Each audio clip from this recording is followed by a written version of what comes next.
Washington State, Coach Clausen told us their kickoff coverage was terrible last year. He has a strong leg crane, so they're hoping they'll be much better this year, and that's a good start in that direction, as it's not returnable for Joseph Ngata. So here comes Trevor Lawrence, very likely to be the #1 pick in the next NFL draft, and ultra successful to Clemson. The only loss in his last game, the national championship game against LSU. But I think, Todd, we've seen in this offseason that he has emerged as a real leader among all players around college football, has really taken his place at the forefront of the racial and social justice issues. He has embraced that. He's been a great representative of college football. He's also very vocal in that the players wanted to play. Their first play from scrimmage is a handoff to Travis Etienne, and he slid ahead for about 4. Lawrence Jr. from Cartersville, Georgia, outside Atlanta. Great size and strength, 6'6", 220. His intended receiver, Amari Rodgers, fell down. You know, Sean, we saw Trevor Lawrence in his first start, and he took over for Kelly Bryant, and he was very reluctant to kind of take over the leadership role of the team. He grew into it, and just watching him grow and mature as a leader, not just on his team, but across the country, has been pretty special to see. 3rd down and 6. He has plenty of time. It's a strong defensive line for Wake Forest, and they get to him all the way back near the 10-yard line. It's Boogie Basham. Dabo Sweeney said he's the best defensive end we're going to play all year, and he made his presence known already. Well, it was good coverage. It was only a 3-man rush, and Trevor Lawrence left the pocket, and Basham was able to size him up and get him to the ground, but there was excellent coverage downfield, and Trevor Lawrence had nowhere to go with the football. Interesting decision by Dave Clausen to defer. They believe the defense is their strength with 9 returning starters, and that decision paid off. Nice punt by the veteran Will Spires, 4-year starting punter, and Taylor Marin returns it across the 40, and it'll be excellent starting field position for Wake Forest, led by Sam Hartman. Terrific high school quarterback, both at Davidson Day in North Carolina and also in South Carolina. Won the job as a true freshman 2 years ago, but then broke his leg, backed up Jamie Newman last year, took advantage of that year to gain 40 pounds. He's gone from 175 as a freshman to 215 tonight, and he's back as the starter, handing it off for a minimal gain to Christian Beal-Smith, who was tackled by KJ Henry. Well, with these corners not in the game that Allison referenced, it's very important for Wake Forest to win some one-on-one battles down the field. And they were looking downfield, and Hartman ran out of time, and he got swung down by KJ Henry back in his hometown of Winston-Salem. He's a sophomore from this city, and he has a big sack, and Wake Forest is going to go fast. Here they are on 3rd down and 18. More time this time for Hartman. He has a receiver.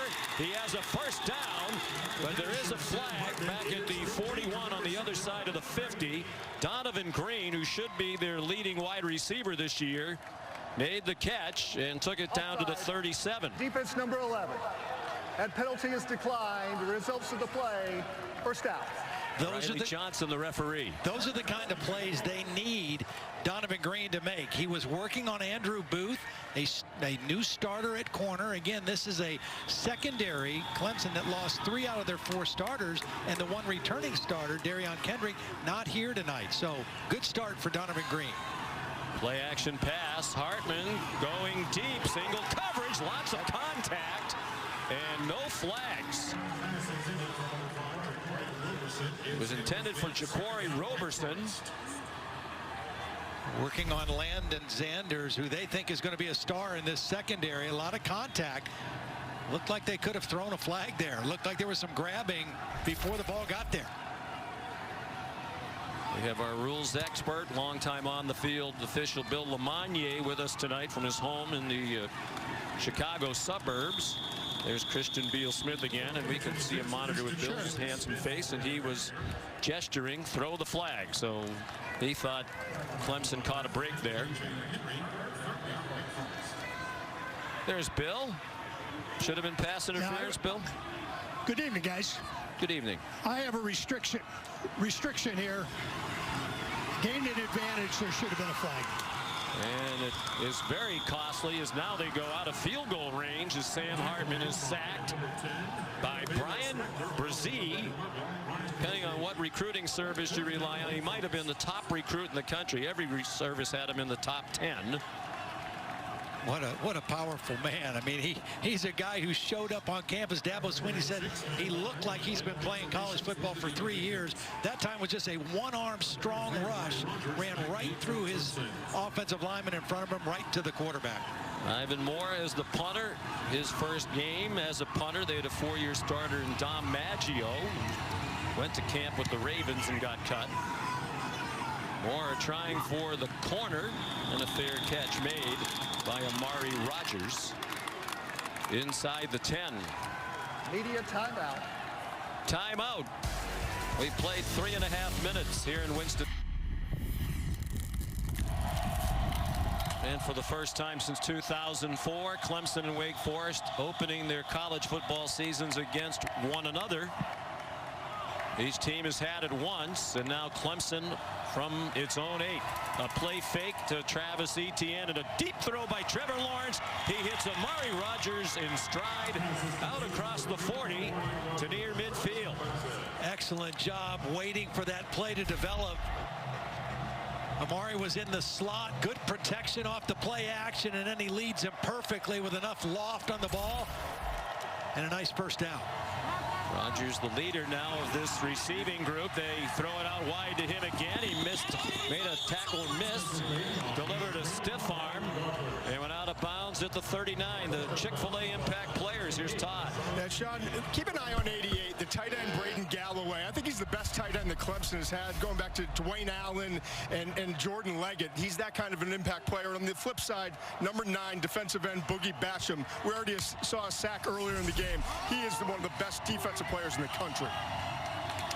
Well, we just saw him right there make a play on the backside of a run play. Everybody knows about Boogie as a pass rusher, but when we talked to Lyle Hemphill, the defensive coordinator, says he's a better player on first and second down than people realize. Plays hard against the run, very physical against the run. That time a nice play from the backside. 19 straight games with a tackle for a loss. Longest streak among any active player by 7 games. Short pass. And there's Galloway. Todd was just talking about him. Missed most of last year, but emerged in the college football playoff, and had 2 big catches were 60 yards in their loss to LSU in the title game. Third down, less than a yard. 5 minutes gone by, no score. Clemson a big favorite, as you might expect. They've won the last 11 meetings head-to-head against Wake Forest, the last 2 by a combined 115-6. Etienne off left tackle, and he has a first down. Frustrated he didn't have more, as he was chopped down by Luke Masterson, a safety, at the 26-yard line. You know, for this Wake Forest defense, the last 2 years against Clemson's offense has been a real struggle. Last year was Trevor Lawrence throwing to T. Higgins, 4 touchdown passes on the day. The year before that, Clemson ran for over 400 yards. Etienne showing his power and speed as he turned the corner and nearly took it to the end zone. They'll mark him out at the 13. It's another first down for the Tigers. Well, watch the block by the left tackle. Jackson Carman just throws the man out of the way, opens up a nice gap there, and the speed of Etienne, all he needs is a little crease, and he got more than a crease that time, thanks to their best offensive lineman, Jackson Carman. First and 10 from the 13. They flip it to Amari Rodgers, and he's wrestled down after a gain of a couple by DJ Taylor. The Deeks happy to have him back. He was a starter a couple of years ago. Missed all of last season due to injury. We haven't seen the running ability of Trevor Lawrence yet.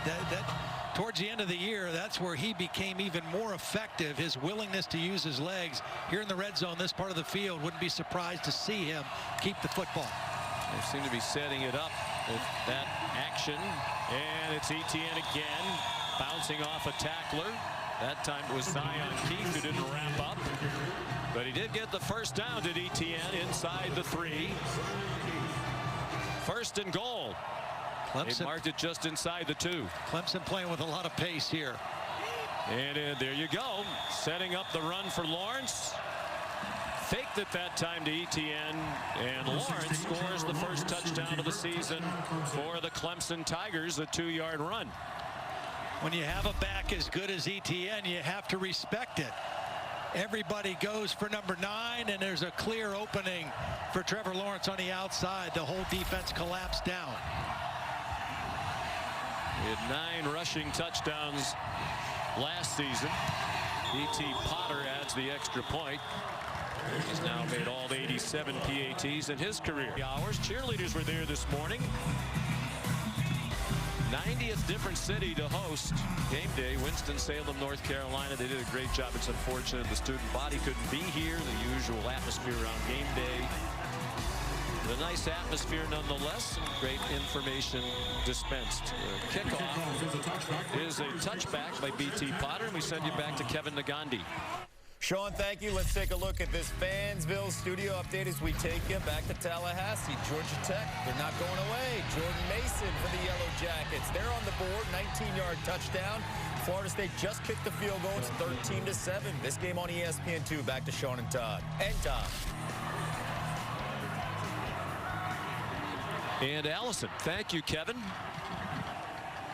Wake Forest from its own 25, and they start on the ground with Christian Beal-Smith, and a good gainer on first down as he made it across the 30 for a pickup of 6. And Todd, this is a big no call early in the game, and this is clearly should have been pass interference. And yeah,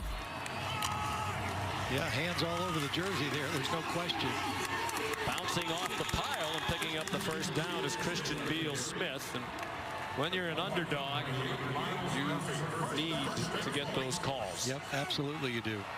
A couple good runs back to back for Wake Forest. They want to run the football. They've had a difficult time running it against Clemson for the last couple years. They, like Clemson, have a revamped offensive line. Deep throw by Sam Hartman. Good coverage by Nolan Turner on Donovan Green.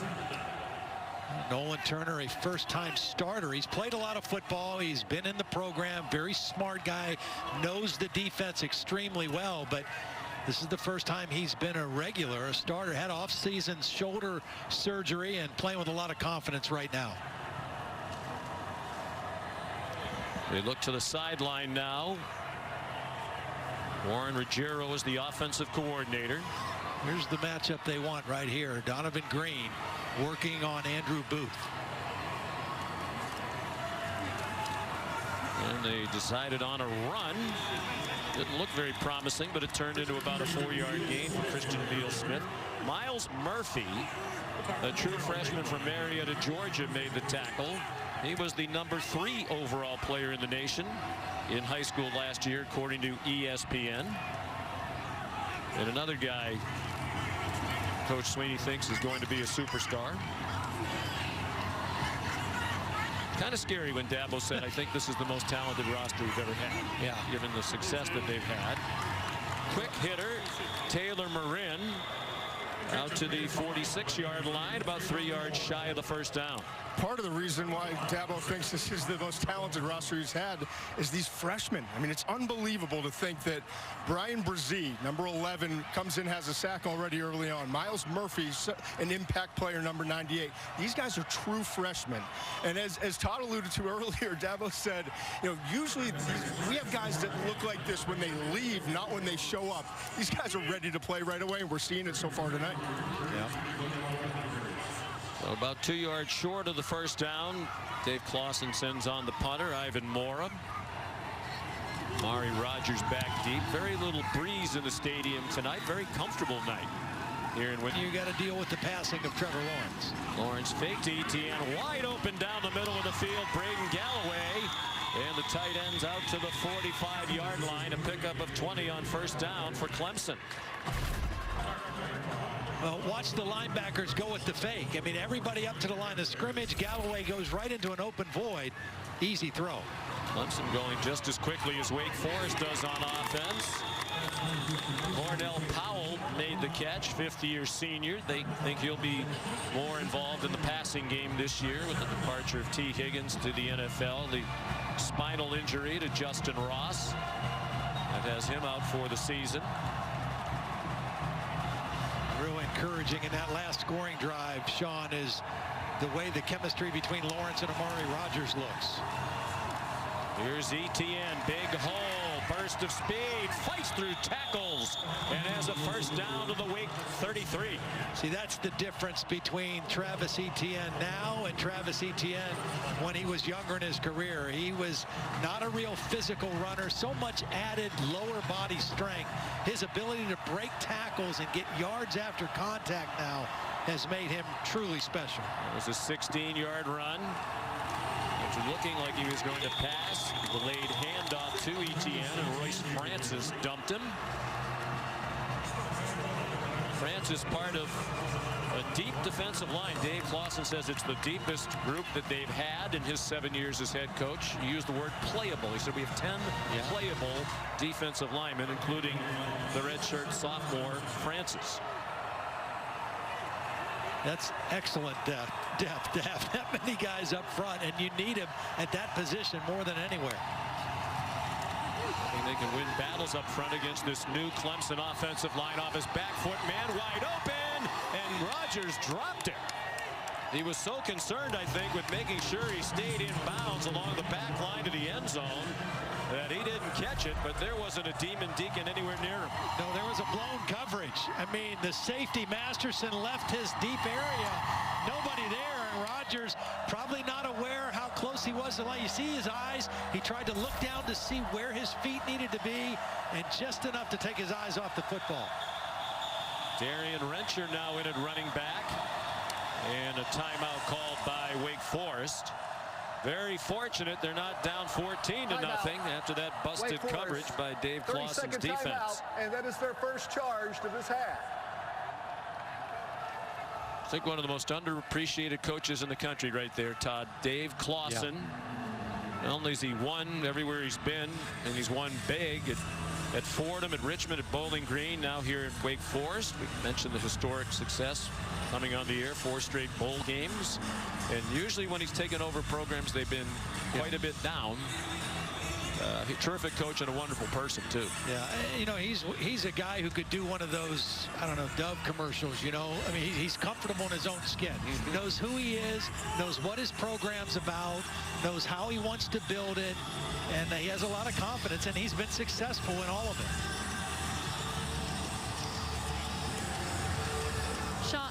Sean and Todd, you know, Dave Clawson has had so much success at Wake Forest, and he kind of wanted to talk to his captains about that before the game. He had them huddled up, 5 of them, and he said, look, we've won a lot of games. We've had big comeback victories.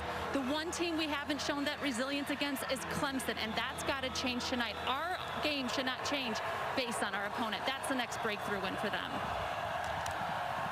Never beaten a #1 ranked team, 0-8 all time against #1. All kinds of running room on the delay for Etienne.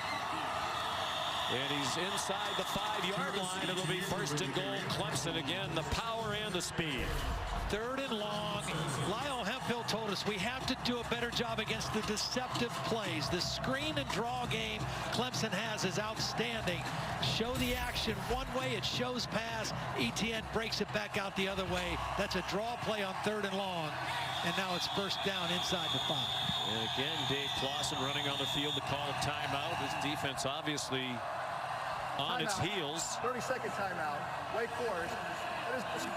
And Lyle Hemphill said the way they run screens and draws is a work of art. Yeah, they're excellent. And whether it's draws to Etienne or draws of the quarterback, but Travis Etienne, when he played as a freshman against Alabama, just didn't have the physical strength to run through tackles. Got in the weight room, real committed to improving himself. And now when you watch him run, he just looks like a completely different runner, and it's lower body strength and leg drive that has made the difference for him. He's still not a huge back, but he's a much more powerful back than he was earlier in his career. Todd, he's so under control, too. I love watching him. Now, with the experience that he has, he waits for his blocks. He's patient. And then when he has to turn in that next gear, he's able to do it. And as you mentioned, the contact balance is what I call it. Being able to, on contact, create extra yards. He does it as well as anyone in the country now, and that was not the case a couple years ago. Yeah. Averaging just under 10 yards per carry for his career, entering tonight 7.8 yards per carry. Trying to get 4 and a touchdown. He got driven back by Luke Masterson. Solid safety in his 5th year out of Naples, Florida. 2nd and goal. 3 minutes and 10 seconds to go in the quarter. Etienne up and over, tried to extend the ball, didn't quite get it there. Ryan Smenda, the inside linebacker, made the tackle. You know, you give him some grace because he's a great player. That's a dangerous play, though. I mean, he's pretty far away from the goal line, reaching that ball out with one hand.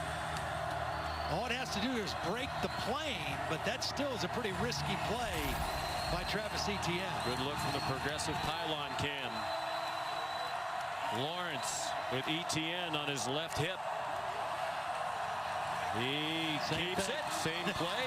Different direction. Touchdown. Trevor Lawrence, his 2nd rushing touchdown of the night. And both times, watch Braden Galloway, the tight end that we talked about earlier in the show. He's just going to kind of get a little bit of a block on the end, just enough to give Trevor Lawrence that cushion. But hey, you got to respect the give to Etienne. He's run the ball down the field, and that's another easy touchdown. As a quarterback, Todd, you kind of feel like you cheated your running back there. Yeah, right. Right. B.T. Potter adds the extra point.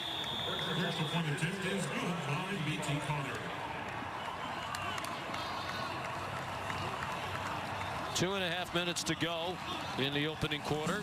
Clemson up 14-0. Kick off your Week 1 NFL Sunday at 10 a.m.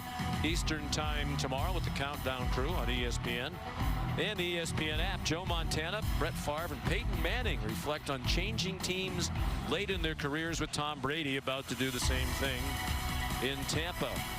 And then tomorrow at 4 Eastern Time, 1 Pacific on ESPN, the U.S. Open Men's Championship, the final match.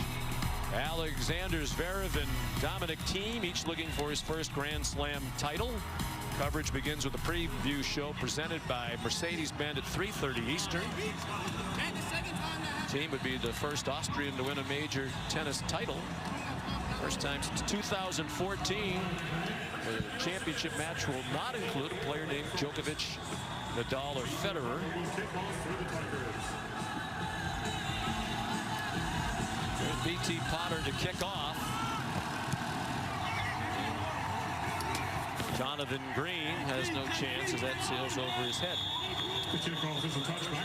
So more of the same. Todd Blackledge from Clemson, 5 straight appearances in the college football playoff, 5 straight outright ACC titles, and looking very much like they deserve the preseason #1 ranking here. Yeah, and the thing that you see, it's obvious in the first quarter of this game. You talk about recruiting and how well Dabo and his staff have recruited the last several years. It shows up here. You got 1 returning starter on your offensive line. You only have a couple starters returning on defense, and a couple of those guys aren't here. You just plug new guys in. The talent that they've recruited is evident in a game like this. Sam Hartman had to pull it down, got back to the line of scrimmage. Different forward progress just across the line before he was taken down by Mike Jones. I think Sam Hartman and this Wake Forest offense, they have to find some way to make some first downs and hold on to the football a little bit. It's not a hot night. I don't think the defense is getting worn out, but they had to use 2 timeouts in that last possession just to get lined up correctly. They need to regroup. It's a very pleasant night. 72 degrees, cool for this time of the year here in North Carolina. Hartman couldn't find anywhere to throw it and nowhere to run. It's been a problem. We mentioned the last 2 years they've been dominated. The game at Clemson last year, late in the year, Wake Forest had a lot of injuries that derailed the 7-1 start.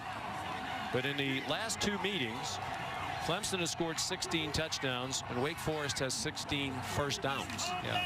And no touchdowns. And no touchdowns. And being outscored 115-6. Hartman Steps into a long throw. Underthrown ball, and a beautiful move back to the ball by Donovan Green. And a huge play, much needed for Wake Forest. And Dave Clausen.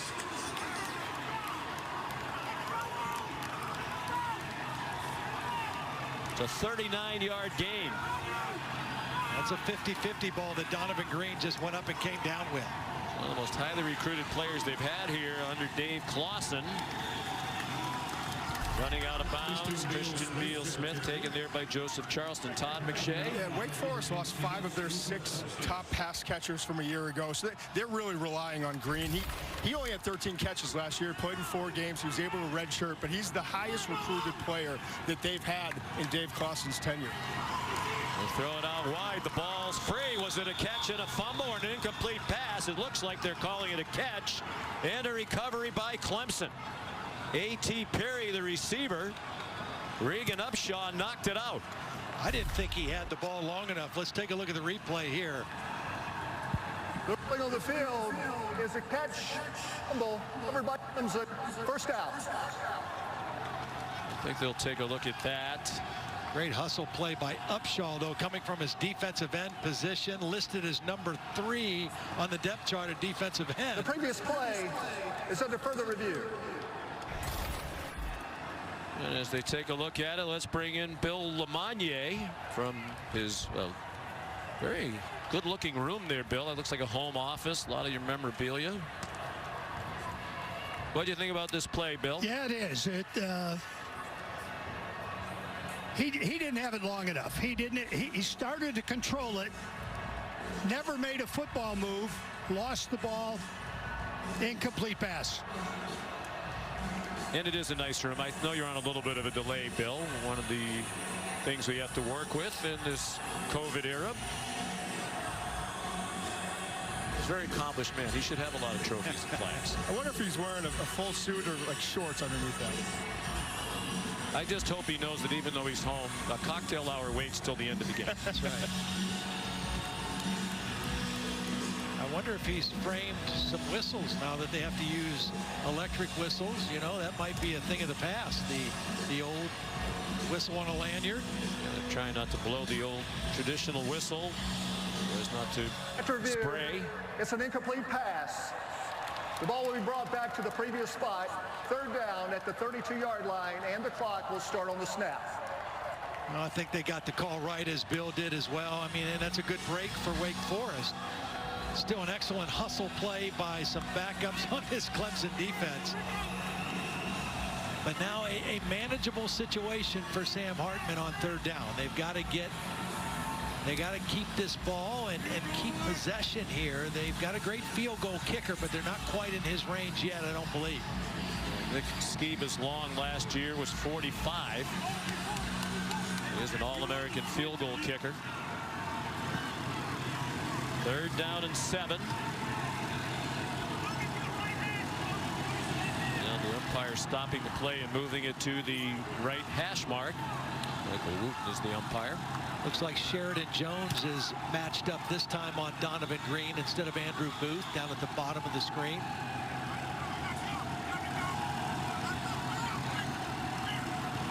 Sheridan is a freshman. Again, Darion Kendrick, their starting corner, not here tonight. They hand it off to Christian Beal-Smith, and he's a yard short of the 1st down. They are in field goal range now, but the way Clemson scores, I think you need to go for this. You know, if you're going to match a field goal to a touchdown, it's not going to happen.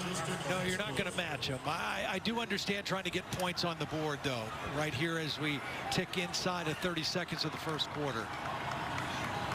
Well, here's Nick Skiba. I mentioned had a sensational year last year. A 44-yard try. Wind really not a factor. Line drive kick. And it is no good. So Skiba misses. He was 43 for 47 for his career before that kick, and he set the NCAA record by making 34 consecutive field goals, the last 11 of 2018. His first 23 last season before he missed a 48-yarder at Syracuse to end that streak. Now that did not look like a typical Skiba kick either. No. Right from the foot, it did not look good. So a missed opportunity, and Clemson with good field position now. I'm just surprised at 4th and 1 against Clemson, why you don't go for it. I agree with you. You know, field goals aren't going to do you any good. You're already down 14-0. Quick pass out wide. It's Cornell Powell. Dabo Sweeney saluted him when we visited during the week. So he's a fifth-year guy. He's basically been a role player behind a lot of gifted players. He could have transferred. He stuck around, and he is going to be an impact player this year. And he's one of the leaders in the social justice stuff with Trevor Lawrence and Darian Rencher, one of the key leaders on this Clemson team. Impressive start for Lawrence and the Tigers. They lead 14-0 after a quarter. Movie theater. They're having a viewing party. Fans not allowed in the stadium, but they're socially distanced. About 350 cars allowed in that lot. They're trying to set up a screen. Boogie Basham knocked it down. You wonder if he had it to do over again. He tried to catch it. Yeah, they were trying to get the ball to Braden Galloway. We talked about the deceptive plays that Clemson loves to run. Trying to slip the screen to tight end, but that's just beautiful work by Basham. He just watched the quarterback. He didn't jump unnecessarily and was able to knock the football down. And Clausen said, I hope Boogie winds up being the defensive player of the year in the ACC. He has that kind of talent. Came back part because he wants to be a first-round draft pick. Trevor Lawrence turns the corner, goes out of bounds, and has the first down. Picked it up with a yard or two to spare, chased out by Luke Masterson. You know, he is so much more athletic than people give him credit for. I mean, you know, he's got the arm talent, the NFL arm, but he's a very good runner and a fast runner. He just doesn't look like he's running fast, but we saw it in the Ohio State game. Excellent runner when he needs to be called upon. He really got them in the game, took the lead on his running skills. Rencher chopped down by Zion Keith. Here's Kevin Nagandi. Updating you guys from Tallahassee, Georgia Tech, and its freshman quarterback Jeff Sims to Malachi Carter. The Yellow Jackets, they tied up. The extra point was blocked. It's been a kicking nightmare in Tallahassee. 13-all on ESPN2. Wow. That would be a tough way for Mike Norvell to debut if they don't win that one. Darian Rencher, the ball carrier. A senior who really has become a team leader out of Anderson, South Carolina. He and Trevor Lawrence, best of friends, and together really at the forefront of so much that they had to deal with in the offseason. The COVID stuff, the racial and social injustice issues. They were behind the drive, we want to play. Trevor Lawrence even spoke with the President of the United States to make that point clear. And now they're trying to manage their team during the season to make sure everybody stays doing what they're supposed to do. Lawrence, there's that rocket of an arm, and he's on target to Galloway to the 32-yard line of Wake Forest and a first down. That's why he's going to be the first pick in the NFL draft. I mean, he made that throw look so easy, opening up to his left side. He had velocity on it, but he put the perfect amount of touch and placed it exactly where you needed to go. He's a special talent. It's very obvious. Third catch for Galloway.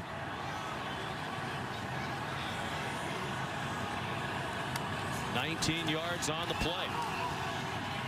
Etienne weaves to the outside, and he gets wrestled down by the safety Zion Keith after a gain of 3. That's the shortest gain that Clemson's had on that little smoke draw play where they kind of sprint out one way and the back goes back the other way. They've had great success on that here in the first half. They hurt Wake Forest badly in the second quarter on a couple draw plays last year. It's just part of that package that makes Clemson so difficult to defend. Already 85 yards rushing for Etienne. They bring late pressure for Masterson. He didn't get there, and the throw's on target to Amari Rodgers. There is a flag down.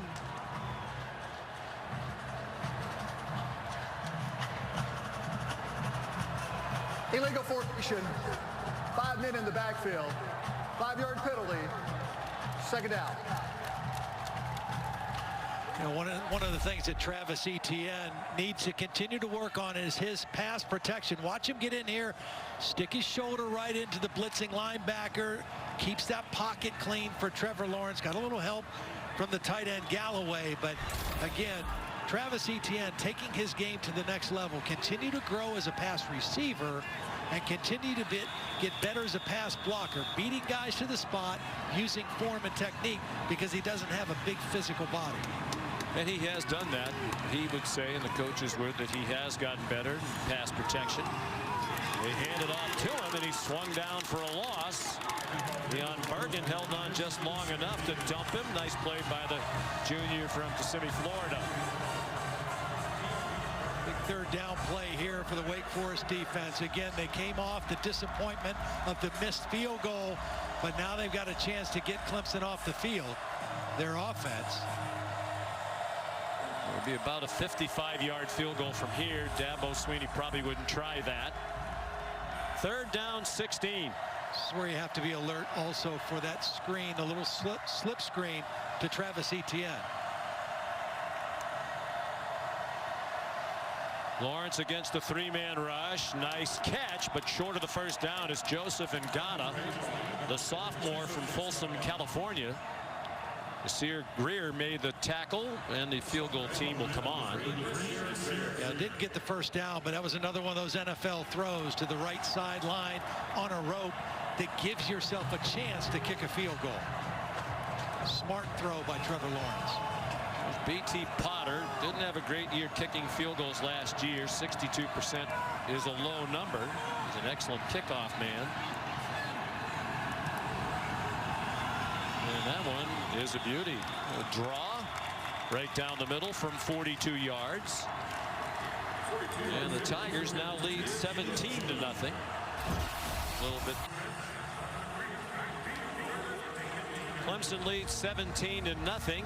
Donovan Green hoping for a chance to return the kickoff from B.T. Potter. 74% of his kickoffs last year were touchbacks, and this one will be as well. Certainly, Todd, it hurt Dave Clawson and Wake Forest that they lost Sage Surratt during camp. He decided to opt out of this season due to COVID concerns. One of the best receivers in the country, 5th in the country in yards per game last year, first team all conference, and a difference maker that they don't have. Well, and they kind of thought he might have left after last year, and then he got hurt late in the season and decided not to do that, decided to come back and improve his status, and then decided in camp to leave. And Dave said, you know, that one kind of caught us by surprise. We don't hold anything against him. We totally respect his decision. He did think Boogie Basham was going to leave, and Boogie came back. Pressure on Hartman, but there's Donovan Green. He couldn't make the catch. He did well to get free from the coverage. Tyler Davis put the pressure on. And Surratt was expected to come back and be that vertical threat as he was a year ago. He runs the 9 route so well, but I wanted to see him come back and develop as a receiver. Clawson said that a lot of guys in the NFL had mid-round grades on him. There were 13 receivers that were drafted in the first 2 rounds in 2020. That was a record, but I think he's probably more like a 2nd, 3rd round pick. Hartman in trouble and taken down again by Myles Murphy, impressing as Dabo Swinney said he would in his debut. Surratt hurt his shoulder at the end of last year, couldn't have a pro day and go to a combine, so he decided to come back. And Dave Clawson said, I think other good players around the country have used COVID as an excuse to opt out. He said, I think it really was his concern about COVID. He said he's a terrific young man, excellent student, was all academic, all ACC last year. Hartman throws, strong throw there. But just short of the first down is Taylor Marin at the 34-yard line.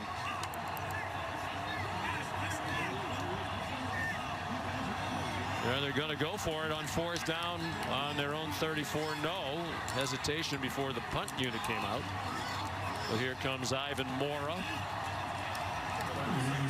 Now I got to put that a little bit on Morin, the wide receiver. He's got to get beyond that marker on that route. That was a good route, a good throw, but you just can't come up a yard short on a big 3rd down play like that. Would you fake it? They do not. And it's not a very good kick. Straight up in the air. Lands short of the 40. Was touched by Masterson about the 41-yard line.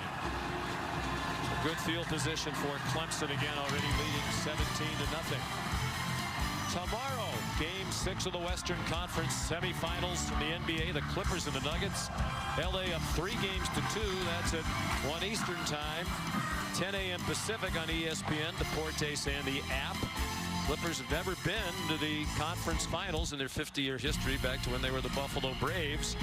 Then Sunday Night Baseball, also Los Angeles. The Dodgers, best record in Major League Baseball. And the Astros, they're playing tonight. They had an ugly history earlier this year. That's tomorrow night at 8 Eastern time. Joe Kelly, Alex Bregman at the center of some unpleasantries. Lawrence avoided the rush, threw on the move. Galloway caught it, but he was out of bounds.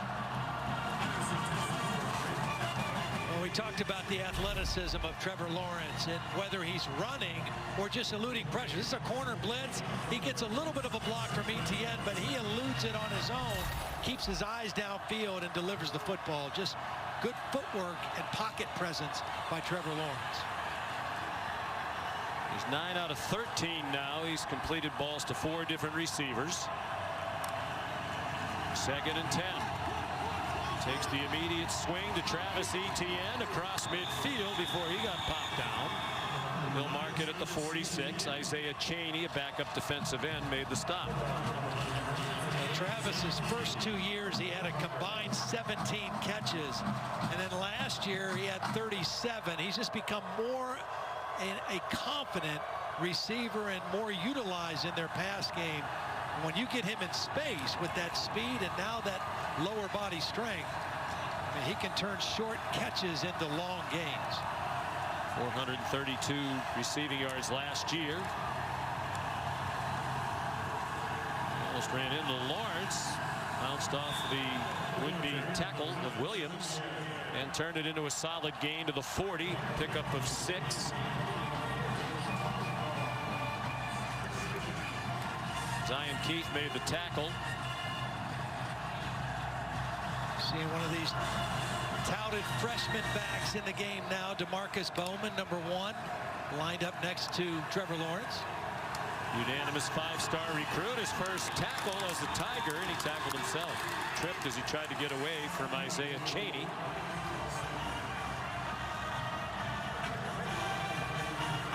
Bowman out of Lakeland, Florida, 5'10", 190 pounds. The one guy that Trevor Lawrence has not gotten the football to yet is Latson right here. Another one of those big young receivers. They will try to get him involved if the opportunity presents itself. Midway through the second quarter, 3rd down and 6. Lawrence steps into the throw, and it's through the hands of Latson. You called it, Todd.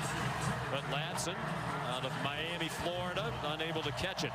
I think that was just one that Trevor missed the mark, because that ball's got to be thrown more outside. Latson was open. He ran a nice route, and Trevor just missed him. And he knows it. There goes the Heisman. There's Bill Spires' son, Will Spires. Bill Spires, former Clemson punter, Major League Baseball player. His son's had a very solid 4-year career as the starting punter. Dabo told us he had a great summer camp. Wake Forest came after him. And that'll be a touchback.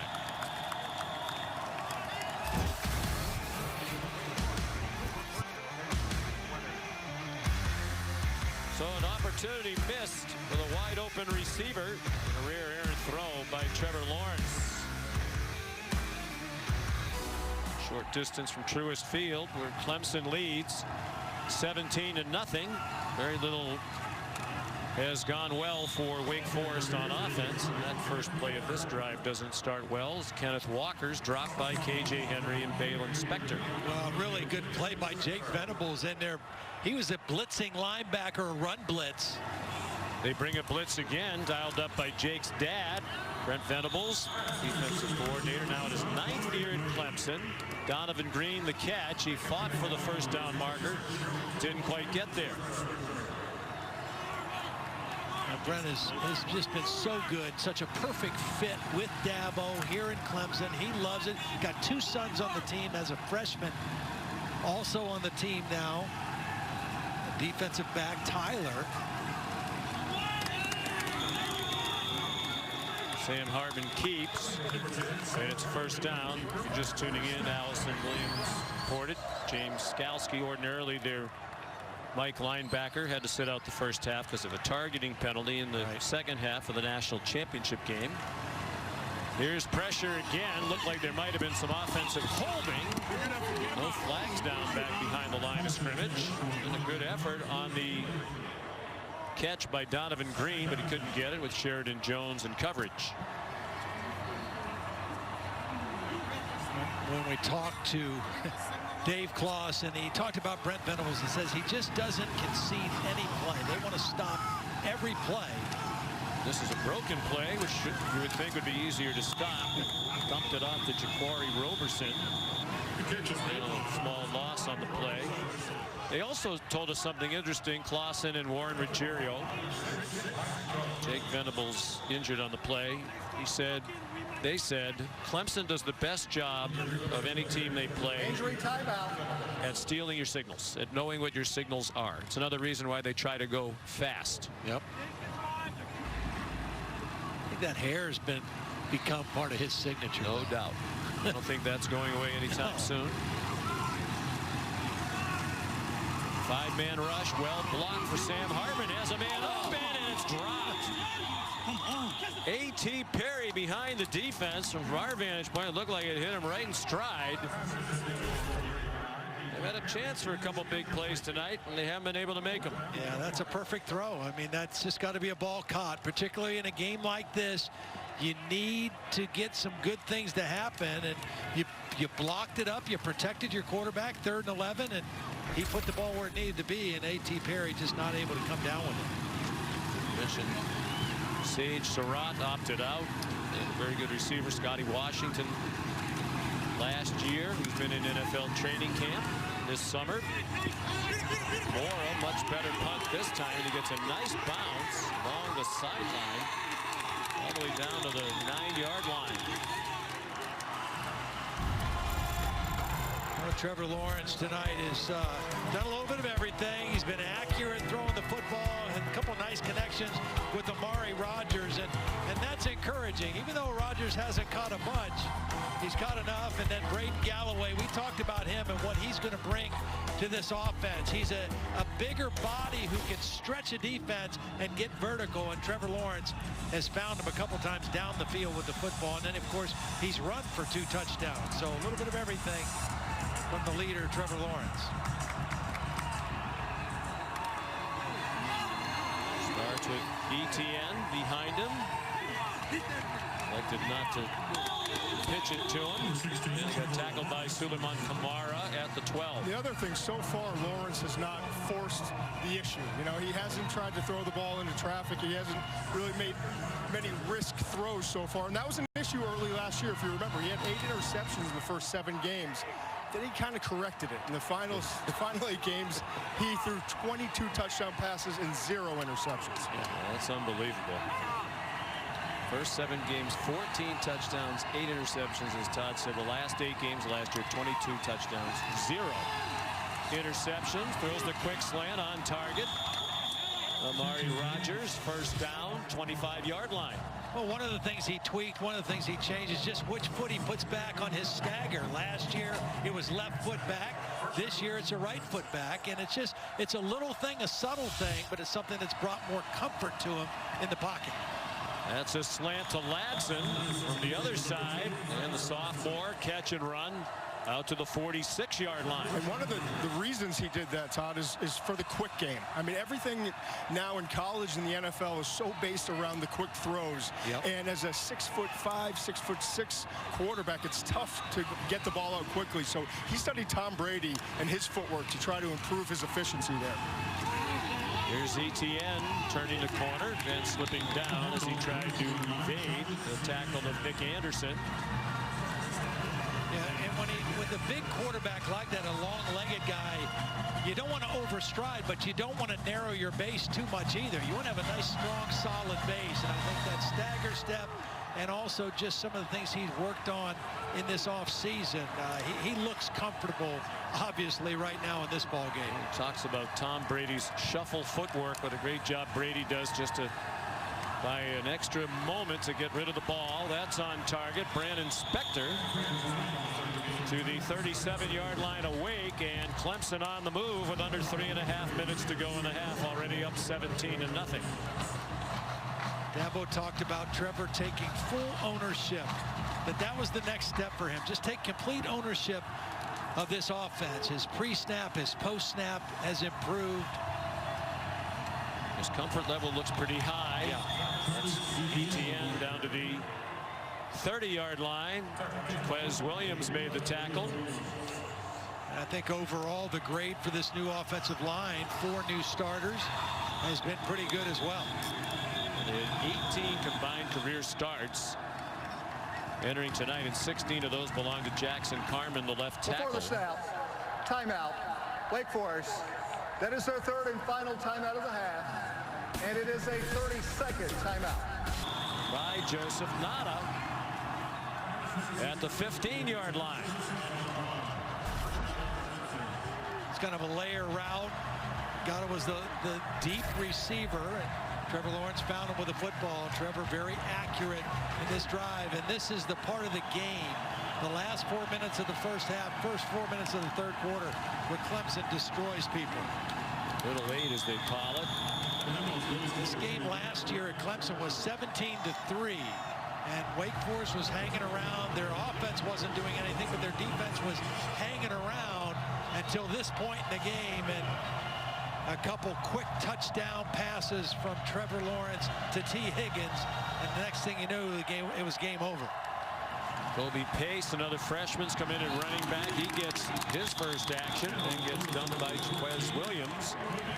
No gain on the play.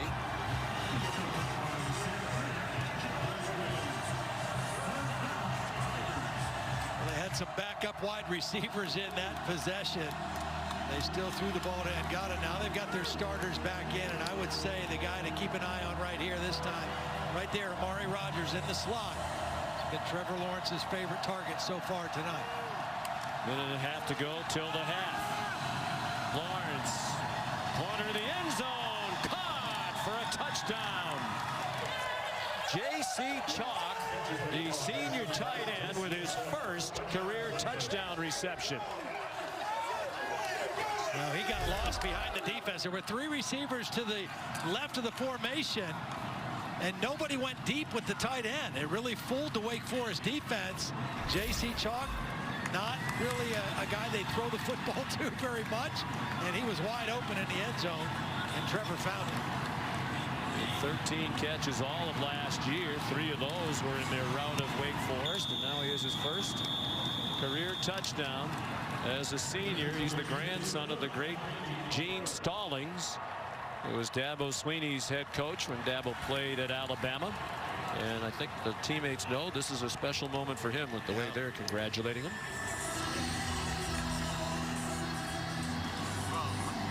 Football season is back, and the All-State bus is along for the ride. Todd, what's your All-State protection spotlight tonight? Well, again, this offensive line has done a nice job protecting their quarterback, Trevor Lawrence. There was the sack in the very first possession, but after that, they've really settled down. And if you give that big guy a lot of time and a clean pocket, he's going to find open receivers. So that spotlight belongs to the offensive line. 4 new starters, and Trevor Lawrence has had a wonderful first half thanks to that protection. He's in good hands. I see what you did there. Yeah. Bonus for the sponsor. 1:21 to go in the half. Donovan Green back for the kickoff from B.T. Potter, but no chance. There's Allison Williams. Sean, Todd was just mentioning this young offensive line for Clemson. The one knock on them was giving up that sack on the opening drive. But actually, after that, Dabo Sweeney came over and he told those young guys up front, hey, that's on your veteran quarterback. That was Trevor's fault. He said he tried to force it there. So even that you can't pin on that young line. How about the shields on the sideline? Some guys pull their mask up, and the offensive lineman goes with the shield. There's another one. Guess they get their choice. Jake Venables back on the field. He was shaken up briefly earlier. Didn't look serious at the time. He comes to help stuff the run. Nowhere to go for Christian Beal-Smith. So this looks a lot like the last couple of years for the Wake Forest offense against Clemson. Bringing Upshaw in on the play. Clemson. His dad, longtime NFL player. First of the half. Clemson getting greedy. They want to score more. Wake Forest is out of timeouts. They've used all 3 on defense. Stay tuned for the halftime report brought to you by Dish. Kevin Nagandi, Booger McFarland, and Mark Sanchez. First half analysis from this one. Highlights from around college football. You know, we were talking, Todd, before the game. One of the things that stood out to me about college football today and some of the games that have been played prior to today looked like the offenses were behind the defenses. That's not the case for this Clemson offense tonight. Really clicking. Well, again, when you return 2 players like Trevor Lawrence and Travis Etienne, it's such a great place to start. And yeah, they look to be pretty sharp right now.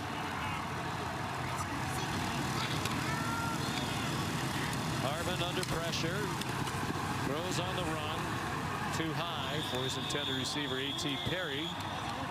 Not a lot of help for Hartman tonight. Had a couple of chances for big plays in the passing game. Balls that have been dropped.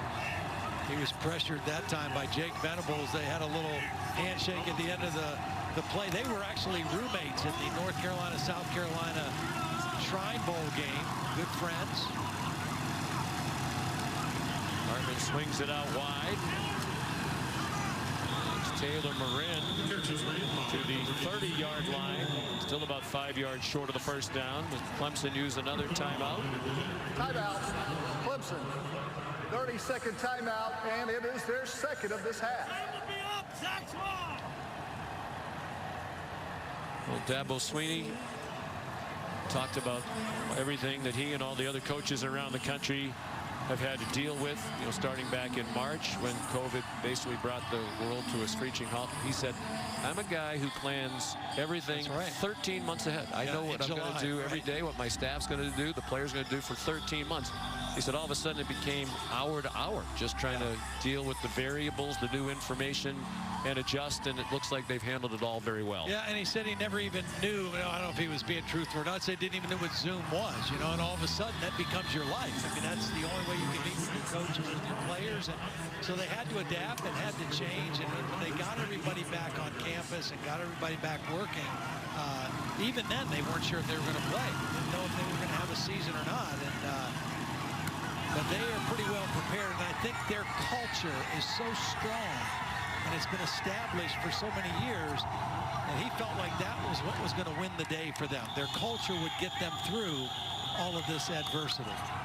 The Morris punt goes out of bounds. Well, they've been tremendous under Coach Swinney, particularly the last 5 years. He's the Tiger King, led them to the playoff each of the last 5, 4 times to the title game, 2 times victorious in 16 and 18. Mentioned 5 straight outright ACC titles. Won 22 conference games in a row. And as you mentioned, and now he's a positive guy, and he gushes all the time when you talk to him. But he made a couple statements. You reference one. First of all, he said it might be the best freshman class they've ever signed. And we've seen some of those guys, right? He said, usually I wait to say that, but I'm not waiting. That's right. This is the best freshman class, and this may be, it's probably the most talented roster. We'll wait and see if it's the best team that I've ever had. Lawrence gets swung down. And Allison Williams is going to address Dabo at the half. I guess the question I would have is 24-0 ahead enough? Or does Lawrence come back and play more in the second half? No, I don't think so, because I think a really important time to come back and play is right out of the locker room to start the third quarter. I think it's important to get that game experience after you've rested and sat down. There's a little slip screen, second down and long. Again, the deceptive plays, just get the ball ball to Travis Etienne in space, and all of a sudden now you're out past midfield. Look how quickly they got over the ball after a 26-yard gain. They are so alert to the situations. Those linemen sprinted to the line of scrimmage. They still have one timeout.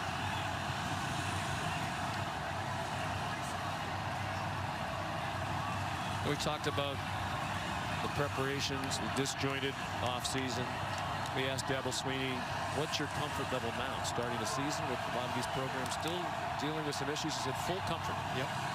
Full comfort. 9 seconds to go. They'll get Braden Galloway out of bounds. As expected, he's had a big night. That's his 4th catch. I think Dabo was wondering why Trevor maybe didn't use that timeout. If they had one timeout left, instead of running up and spiking the ball, because now they don't have time to get in field goal range. They only have time to throw the ball to the end zone now. And you see Travis Etienne coming all the way down to the bottom of the formation, out of the backfield right there. Maybe something very quick to the sideline. And it is caught. It'll stop to move the chains, and Dabo uses a timeout. Timeout. Well, they'll try a long one. 30-second timeout. That is their 3rd and final of the half. This is a good opportunity for Clemson. You know, so many coaches around the country have said that that's been the hardest part this offseason with all the unique circumstances, is trying to figure out how to spend time on the 2-minute drill in certain situations. And this, having an opportunity here with about a minute left when they got the ball and going down and figuring out when to call the timeout. I think this is a really good experience for them early in the season. Yeah. And I think there's still some question. Do they call the timeout before they run up and spike it, or save it to try to use it like they did to set up the field goal? As it turns out, they've got a shot, but it's a long shot. It would match his longest career field goal, a 52-yarder, which he made in the championship game against LSU. That has plenty of leg. Wow. That would have been good from about 70. I mean, that cleared by an astonishing distance from 52 yards out, and a near perfect. Have to loosen things up, and then maybe they can run it, but they've got to come out throwing to start. And they do. After a play fake, Sam Hartman deep down the far sideline and incomplete. Well defended by Andrew Booth, making his first career start. Was intended for Nolan Gruel. Well, they were really happy with the camp Andrew Booth had. There was some hand fighting by both guys, but that was well played on the sideline by Booth. Darion Kendrick did not make the trip, nor did Mario Goodrich, 2 of their prominent cornerbacks, so an opportunity for some younger players. And there's James Skalski, the linebacker, who had to sit out the first half because of a targeting call in the second half of the national championship game. Their second leading tackler from a year ago, the leading returning tackler. A real fiery leader, a very emotional leader of this defense. He and Nolan Turner. They bring pressure, good pocket, open man, and this time they catch the ball, and it's Jaquari Roberson breaking free, and he's all the way near the 20-yard line. Keith McGuire, backup linebacker, prevented the touchdown. They spotted right on the 20 of Clemson, and a huge play, 55 yards, 30 of it after the catch from Jaquari Roberson. Nice job by Hartman, just kind of reading that coverage and hitting the route right in the seam.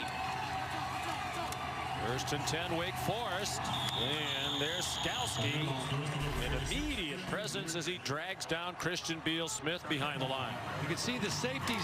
Zanders just kind of got a little bit frozen there, and Sam Hartman threw it right past him in that slot, and a big play to the slot receiver for Sam Hartman. 1 minute gone by, third quarter. Good job of avoiding the rush by Hartman, then he throws it away. Again, Skalski in the neighborhood. I was impressed by Donovan Green, number 7, on that long reception. He came back after the catch was made and made a huge block that sprung it for about 20, 25 more yards. He's a physical kid, Todd. 6'2", 198. When he played the last 4 games last year, he might have been their best receiver. He had to play at the end of the year due to injuries. Surratt, Washington. They also were able to get him that redshirt year, and then he could play the 4 games. A lot of coaches are doing that now, waiting to the end of the year and letting players play in 4, and they can still have a red shirt. Nice play by Sheridan Jones to drop that play for a loss of a yard. Injury timeout. Tyler Davis is the injured Clemson player. Defensive tackle. Started 13 games last year for Coach Sweeney, the most ever by a true freshman. Was stopped. So there's Nick Skiba for his second attempt of the night. He missed badly in the other direction from 44 in the first half. This is from 39, the right hash mark. Zach Murphy is the holder. And that's more like it. One of the best kickers in the country.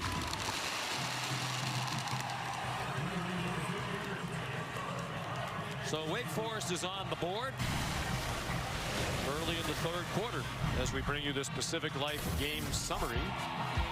And a terrific first half for the 2 stars of their offense, Trevor Lawrence and Travis Etienne. Yeah, again, when you play these guys, you have to pick who you want to try to defend, who do you want to try to take away.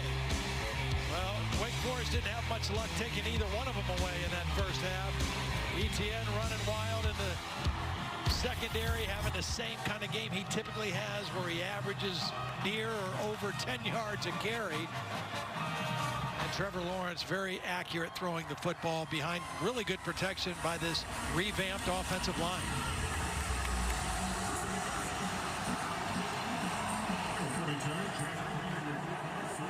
You know, you see there are players that were opting out all over the place for health reasons, for getting ready for the NFL reasons. And you don't begrudge anybody their decision. I mean, obviously those were tough decisions to make, but Clemson doesn't lose anybody, you know, and Alabama didn't lose anybody. And those are the 2 teams that a lot of people are saying are probably going to meet in a championship game if we get to that point at the end of the year as well. Maybe the prohibitive favorites, especially without Ohio State playing football, at least now. Kickoff down by Joseph Gata. Time for the Aflac trivia question. Travis Etienne has won back-to-back ACC Player of the Year awards. You want to know who was the only player to win a Power 5 Conference Player of the Year award in 3 straight seasons? Travis would be obviously the first to do it in the ACC. That's a clue, I guess. Yes, that is. The ACC is a Power 5. Clue. So it was not an ACC play. Out of the pistol, Lawrence gave it to Etienne straight ahead. And the answer is a man you know well. Here's another clue. He looks like he could still do it if he played right now. And he probably still could. Herschel Walker of Georgia, the SEC Player of the Year in 1980, 81, and 82. I think Etienne has a chance. Probably his biggest competition is the man who keeps handing him the ball. Trevor Lawrence, who throws on the run, on target. Amari Rodgers across midfield with a first down. You know, a lot of times you think it's hard for a quarterback, a right-handed quarterback, to throw rolling to his left. But actually, you get your shoulders around more naturally when you roll to the opposite way. That's a beautifully thrown ball, very accurate on the move, rolling to his left.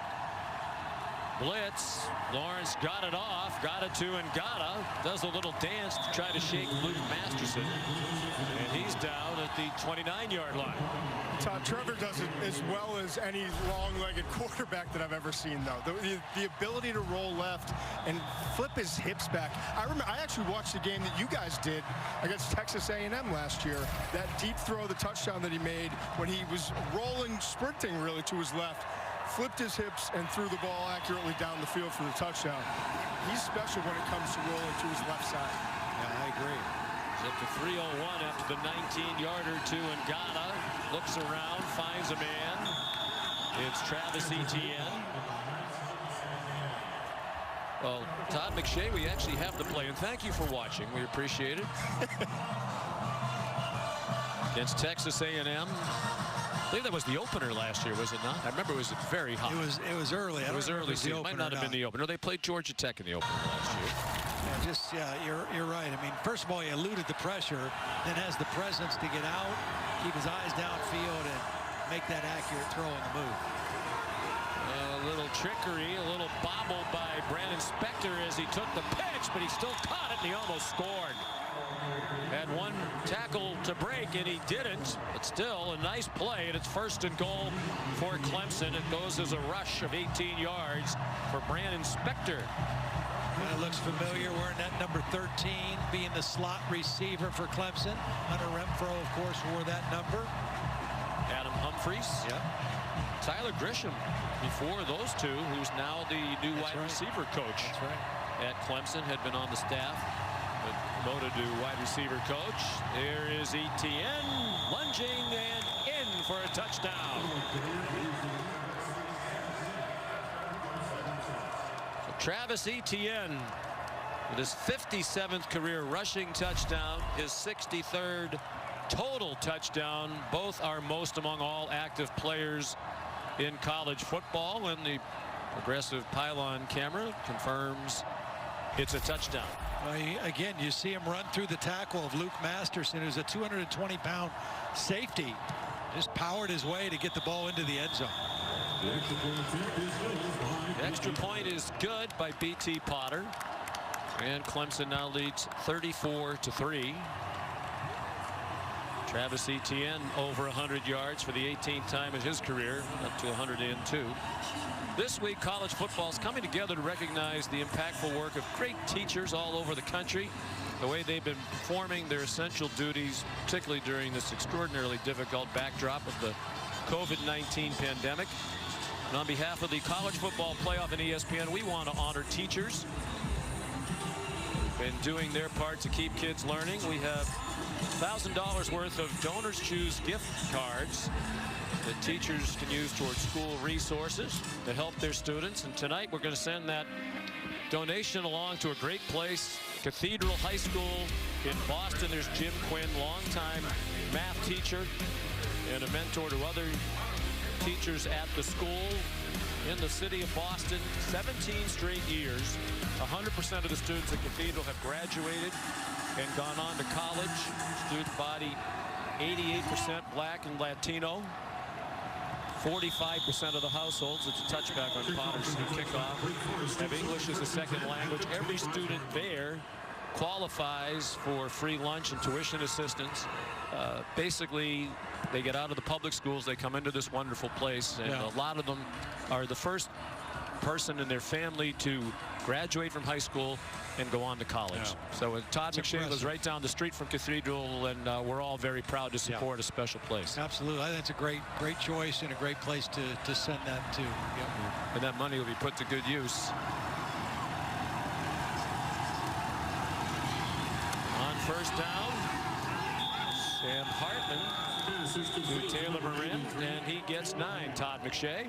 Yeah, I live 3 blocks away from Cathedral, and I see these young people every single day, and the way they carry themselves is really impressive. My son goes to basketball camp there. I go and throw passes to some of the receivers, you know, when they work across the street at Peters Park, and they're nothing but respectful and appreciative of what they have, and I'm really glad that we get to help them out, because it really is a special place, and what they've done is remarkable. Kenneth Walker, the ball carrier. And I think it's pertinent for what we've been talking about tonight, what's going on in the country. We talk about racial inequality, and one of the steps toward equality is education. And they're providing world-class education at this high school. Not only are they all going to college, but a lot of them are going to top 100, top 50 universities in America. And they're all getting assistance, too. It's amazing. Yeah. It is a special, special place, and God bless Mr. Quinn, Dan Carmody, the headmaster, Paul Chisholm, and the head of the board of trustees. Here's Walker trying to turn the corner. Basically, almost all of the money that goes to pay for those kids to go to school there is raised by donors, fundraisers, to provide them an opportunity that they otherwise wouldn't. It's changing lives. And Sending a lot of wonderful young people out into the world with a great education. Three-man rush. Hartman throws to the far sideline. Taylor Marin has been a big factor tonight. He got banged out of bounds by Fred Davis. Marin, another guy who will have an opportunity this year. He played in only one game last year. In fact, played 4 snaps at Clemson, and that was it. But he's made 6 catches tonight, first 6 of his career. Hartman got away for a moment. Might have wished he didn't. Mike Jones couldn't get him down, but then Hartman got blasted by several others, including Myles Murphy, one of those Dabo talked to Allison Williams about at the half. He predicted Murphy and Brzee would make their presence known very early, and they have. Two top recruits on that defensive line. Mike Jones came on the outside blitz. He was the first guy. Couldn't get him wrapped up, and right there you see the added weight and strength of Sam Hartman to shake off that first tackle, but too many white shirts there to do anything about it. Hartman's gone out. Michael Kern has come in, redshirt freshman backup quarterback from Lake Nona High School in Orlando. And the long holding of the ball on that mesh, and the strike to Taylor Marin. And that'll be one and done as Hartman is back in, but a nice throw by Kern. Really well executed. It's kind of an RPO play. You put that ball in the belly and you ride, and if those linebackers commit to the run, you pull that thing out and throw right behind him. And coming right off the bench cold, it's a pretty good throw. Hartman gives it to Kenneth Walker, and he's chopped down. Mike Jones hit him first, and then Landon Zanders finished him off. You're not going to run east and west or sideways against this defense. They're too fast. You saw 36 there, Zanders. He's like a Cam Chancellor. I mean, he is a big physical dude that also can cover. Kind of reminds you of Polamalu with the hair, too. Hartman pulls it down and got stood up. I believe that was Skalski. No, it wasn't Skalski. It was Lavonte Bentley with Skalski nearby. Yeah, Sam took a real shot that time. You know, fighting for extra yards. It's a 4th down play. He's trying to get to the marker. And took a real shot. Then they turn it over on downs. Midway through the 3rd quarter. First play of this possession is a run by Darian Rencher, and Dabo made it clear what he expected on day 1. And as I told him, I gave everyone an opportunity. If you can't do this, and this, then you need to go get your stuff out of your locker and head on out of here. And your scholarship is honored.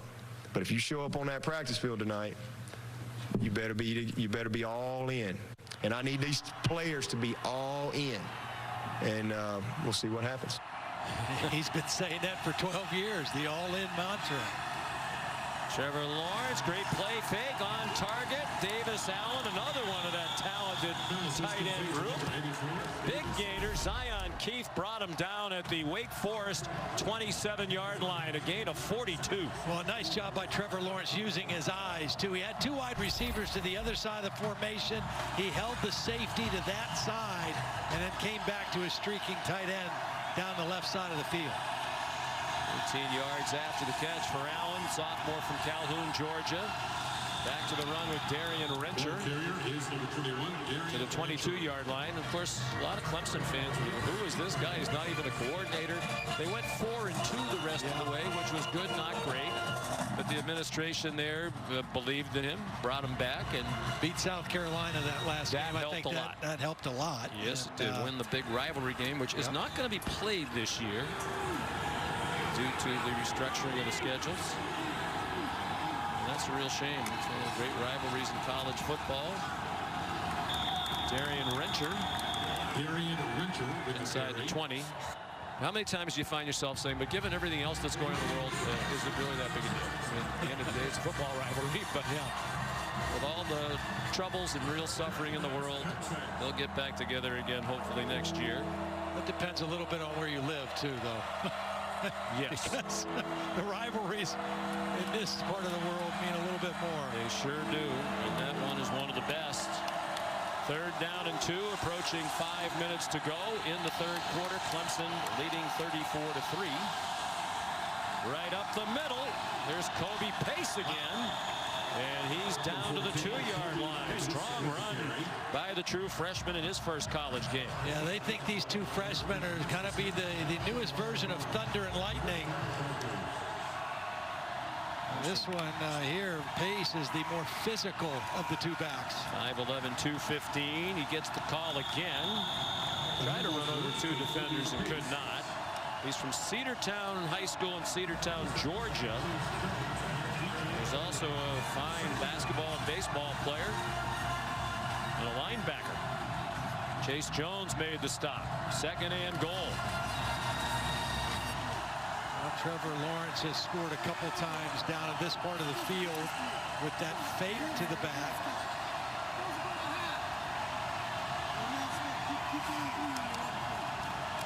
We had trouble with the snap. Might have been distracted by the motion and waving the motion man across. And A.J. Williams was there as Lawrence got the ball back to drop him back at the 12-yard line. The snap was a little bit off to his left, and it was a hard snap. But I think he just got distracted, took his eyes off the football, and it just kind of disrupted the whole play. Fortunate to just fall on the football. So 3rd down and goal. Lawrence 22 out of 27 for 351. Interesting that they've got this freshman back in. This is almost assuredly a passing play, but you got pass protection responsibilities for a freshman. And it's a rocket, and it's incomplete. Diving attempt made by Frank Latson, who couldn't come up with it. And the field goal team will come out. It's already been a good night for B.T. Potter, 2 for 2 in field goal tries.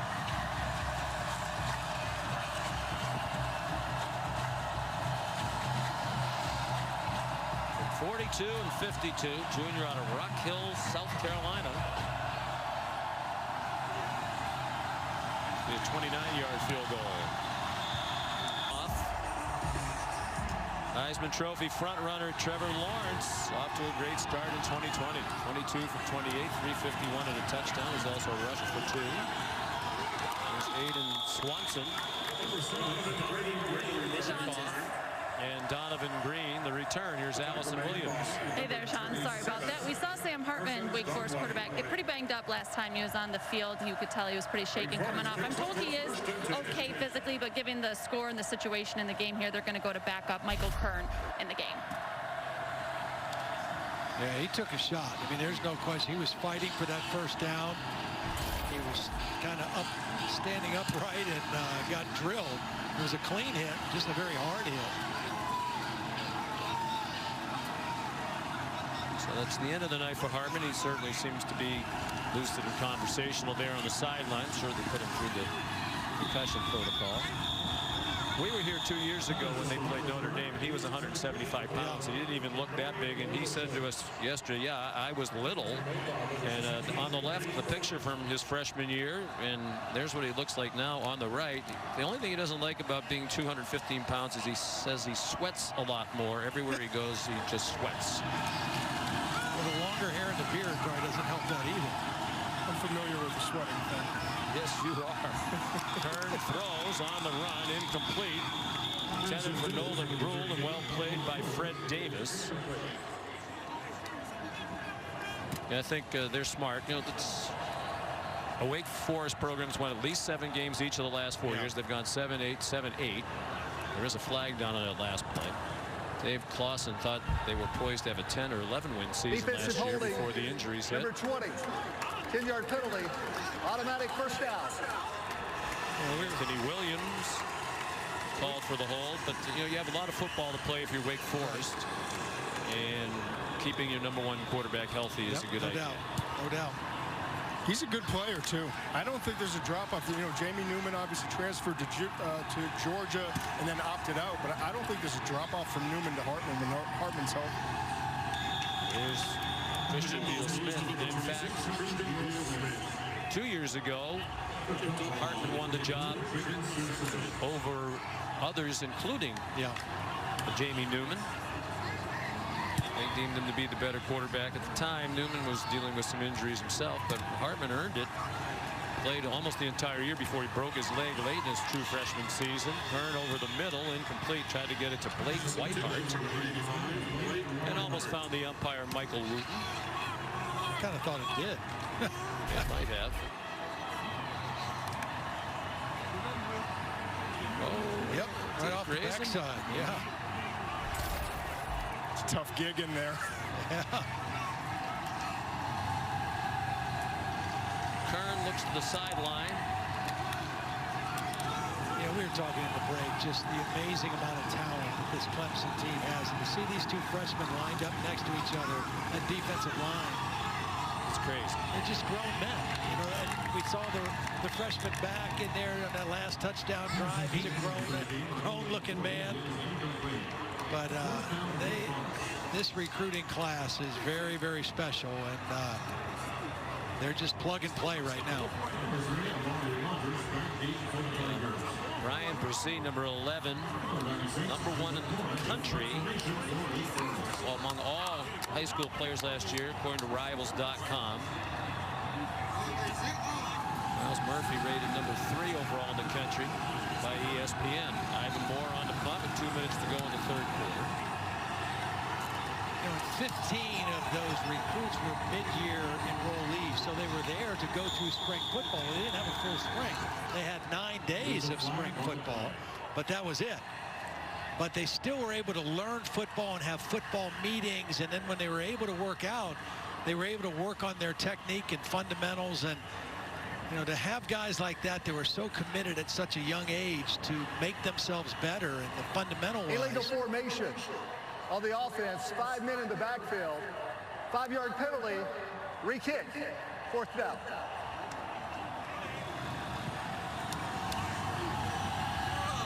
Interesting to see who is the quarterback when they do come on the field on offense.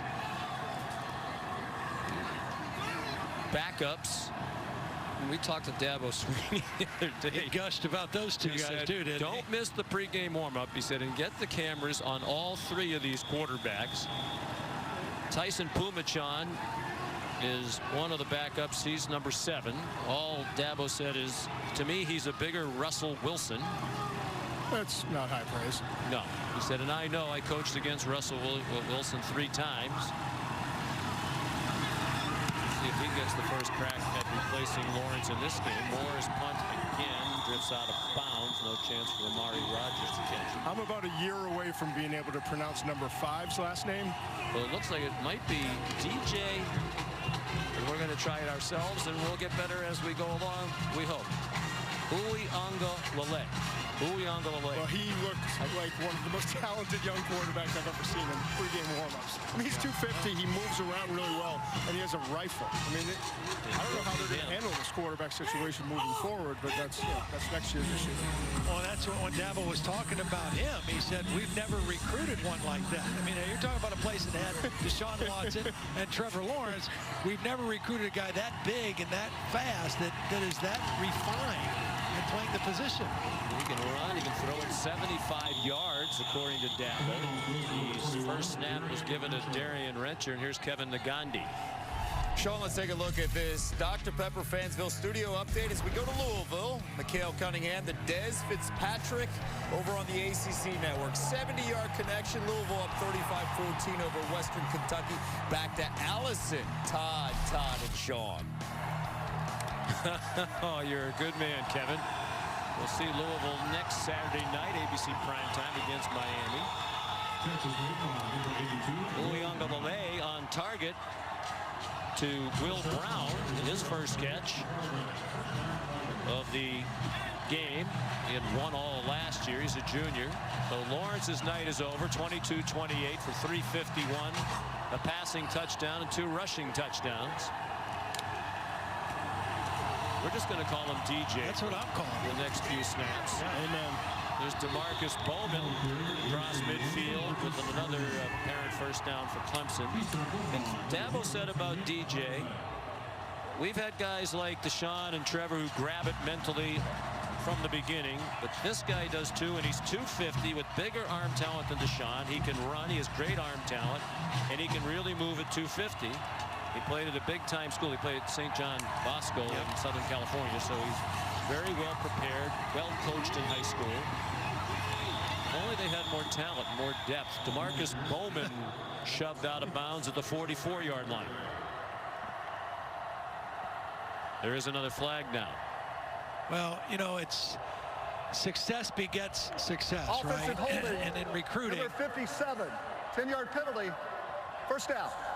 In That's recruiting, another freshman, by the way, who held Paul Teo. That's totally the case. Okay, so a couple years ago they had that defensive front. 3 of them get drafted in the first round, right? So now the next thing you turn around, they've got these freshmen, defensive linemen, top prospects in the country. You had Deshaun Watson, you have Trevor Lawrence. Now you got 2 quarterbacks that you get signed that are, you know, outstanding prospects. Could have gone anywhere in the country. Success begets success, and Clemson's enjoying that. Yeah, people want to win, and they want to be in a great culture, and Clemson has both. ESPN's presentation of college football on ABC. DeMarcus Bowman turned the corner, went out of bounds, close to midfield. And, of course, that national championship trophy will be presented in Miami on January 11th. And it'll be interesting. We talked to Dabo Swinney the other day. Of course, right now, at least the Big Ten's not playing. The Pac-12's not playing. There's been some talk maybe they might start up in November, December. We said to Dabo, would you be willing to wait, push that playoff back? He said, absolutely not. So we're going full steam ahead, and we fully expect it will take place. The playoff as scheduled. Here's a Joe, another one of the newcomers, a part of the best freshman class. Dabo says he's recruited. He's a Canadian from the Edmonton area. And Tony Elliott, the offensive coordinator, who's not prone to overstatement, called him freakish, his talent level. And they need that because they don't have enough good players. He's 6'3", 215, was a high jumper, basketball player in high school. He's only played 2 years of high school football, 1 in Canada, 1 in Clearwater, Florida, Clearwater Academy. E.J. Williams, another freshman from Phoenix City, Alabama. He was the intended target there. And Dabo says he has superstar-type talent. Same high school as Justin Ross, who they pulled out of the state of Alabama, who we feel is a superstar when he's healthy. I heard some good news today talking to Ross Taylor, who does a great job as the sports information director for football at Clemson.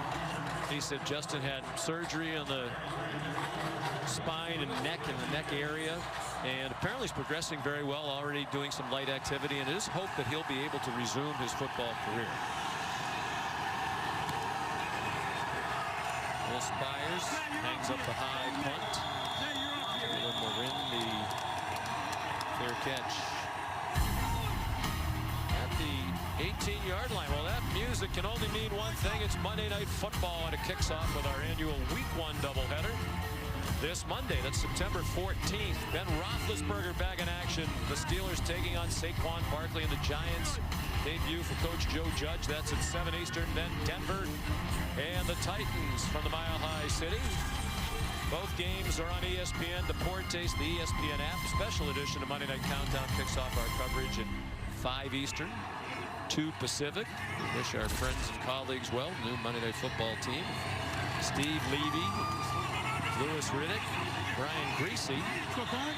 And we wish our producer, Phil Dean, was with our group last year. Phil's gone on to Monday Night Football. We're delighted to be working with Josh Hoffman this season. But excited for all of those guys to have that opportunity, and I'm sure they'll do a fantastic job. Yep, I think so too. Michael Kern, play fake after he rushed for 7 yards. He throws hot, far sideline by A.T. Perry. Finally shook Levy and Greasy and got with some real pros. Yeah, you were with them last year. You insisted on bringing your own producer, which I'm not surprised. So Josh Hoffman has come with you to our group.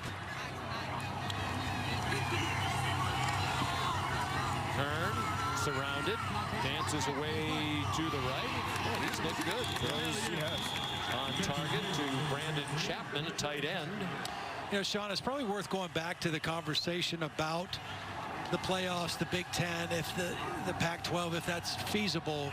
You know, the Big Ten presidents are meeting, have a vote. If it goes through tomorrow, you know, there is a chance that they could try to be ready to play sometime in October, and with the hopes of still being involved in it. You know, it should be noted that the SEC doesn't even start till September 26th, so they're still 2 weeks away from playing.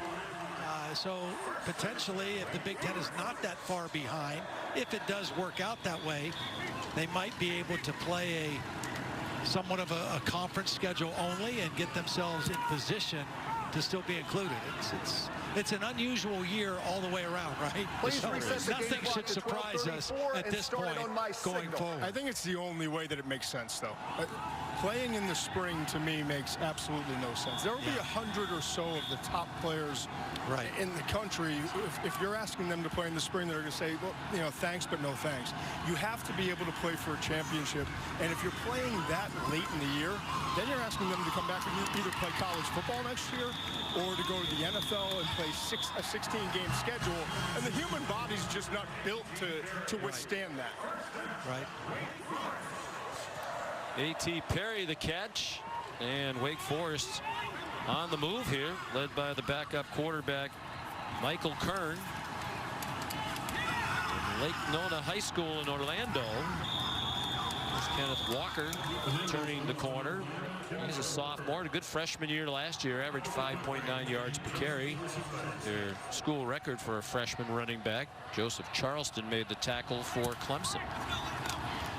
Yeah, I agree with what you guys are saying. If Big Ten and Pac-12 want to start, fine, but play a compact schedule and try to get involved in the playoff if they. And I think we're really only talking about the Big Ten right now, because when you listen to the Pac-12 talk, you know, they feel like they're making advances with the rapid tests that they can test every day, but I don't know that they've talked about being able to play till a little bit later. So I don't know if that, you know, if that figures in the same. I think it has to be a mid-October start for it to be realistic to be involved in what's going on postseason-wise. Kern fired to the end zone, battle for possession, and ruled an incomplete pass. Is an incomplete pass.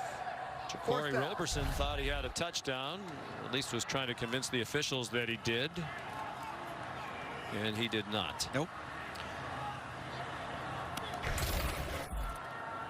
Well, could they be ready in a month? Obviously, I think most of these football programs, players are staying in good shape. When they're practicing. You know, I mean, 20 hours a week. Jim Harbaugh said, you know, a week ago, he said, we could be ready in 2 weeks to play. Now, you know, that's Jim, and he's a ball coach, but I think that if the incentive was there and they could do it safely, yeah, I think they could get ready a lot sooner than later. Nick Skiba clangs a 31-yard field goal off the right up. I think they do. Notre Dame defeated Duke in the opener for those two teams in South Bend today. First play of this possession, and it's Kobe Pace, the freshman again. Marquez Williams made the tackle. Clemson almost the unanimous choice to win the ACC in the preseason poll. They got 132 out of a possible 134. First place votes, the Irish playing this 1 year. A full conference member in football.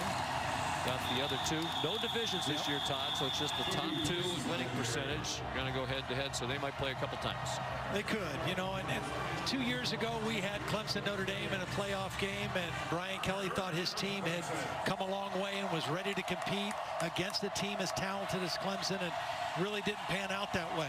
And you know, right now I still don't know that they would measure up with Clemson on paper, but you play them in South Bend in November, and that levels the playing field potentially a little bit more. Still going to have their work cut out for them against this super talented Clemson football team. Much anticipated game on November 7th. Uyunglele ahead to the 28-yard line. You're saying that very well. Yeah, I'm impressed. Well, practice makes perfect.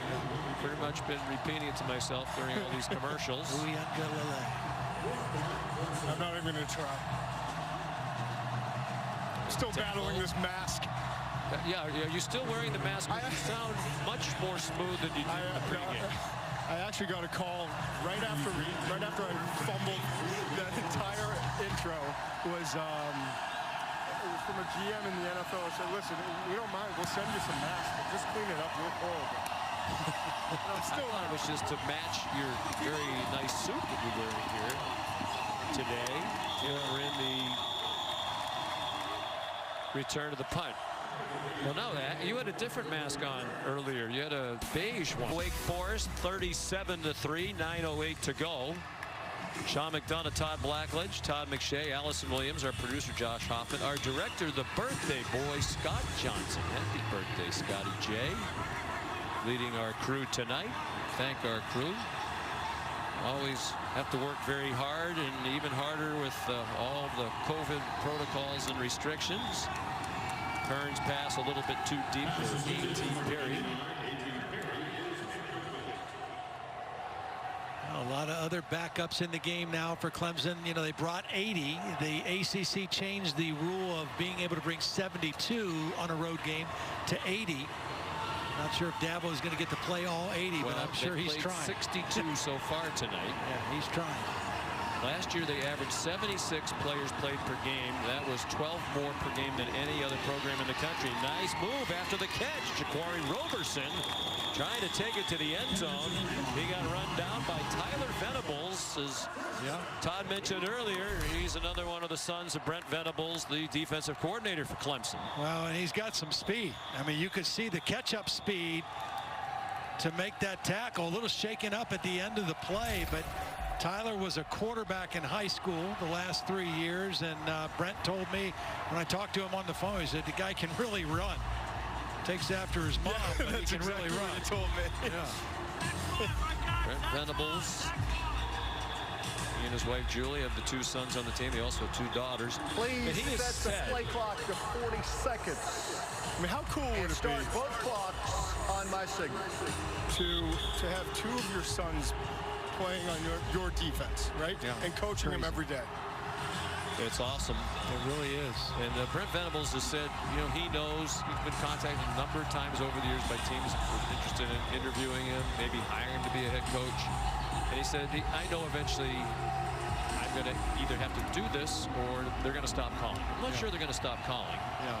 But I think he's getting closer to being a head coach. Jeff Scott, longtime co-offensive coordinator, left after last year to become the head coach in South Florida.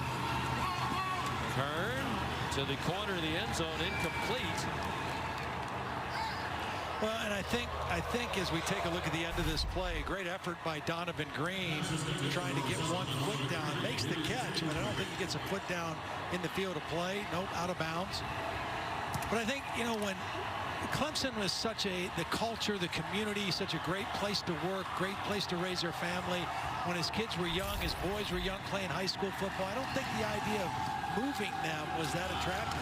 Now that they're in college and a little bit older, you know, I think he's probably a little bit more open to that idea. But he also still has one of the, you could count on one hand, you know, jobs that are better than the job that he has. He's the highest paid defensive coordinator in college football, and I think 2.5 he makes, which I think is it's not Blackledge money, but it's good. Yeah, okay. Justice Ellison just got his first carry as a member of the Wake Forest Demon Deacons. Kearns sacked, flag down.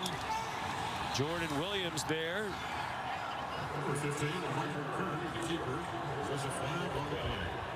Holding. And they'll probably turn it down by virtue of the loss on the sack yardage. See the referee, Riley Johnson, suggesting to Dabo it'll be 4th down if it turns down. Offense number 55. Penalties declined. 4th down. But it's not like the old days too, when assistant coaches, you know, financially, right, you know, you almost had to take a head coaching job because the money was so much better. But with the assistants now, if you're happy where you are, and both Venables and Tony Elliott have said, set the game clock to 7:40. They only want to go someplace where you have a chance to, you know, kind of replicate what they're doing at Clemson. They both want to reproduce that culture and the philosophy. You have to have an administration that's very supportive of that. Yeah, that's a big part of it. I mean, your athletic director, your president, all have to be pulling in the same direction, and they certainly have that at Clemson. spend a lot of money there on their football program. Skiba made 34 in a row at one point. Missed a couple tonight, but that one's good from 42. And it's 37-6. Makes it a 31-point game for the champion Curtis Strange. Proud alum of Wake Forest. Billy Andrade watching the game tonight, now thriving on the Champions Tour. So many others.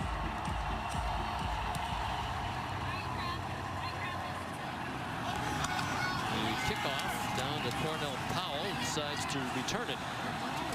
Only gets swung down at the 15-yard line. Tomorrow, Game 6 of the Western Conference NBA semifinal. The Clippers and the Nuggets.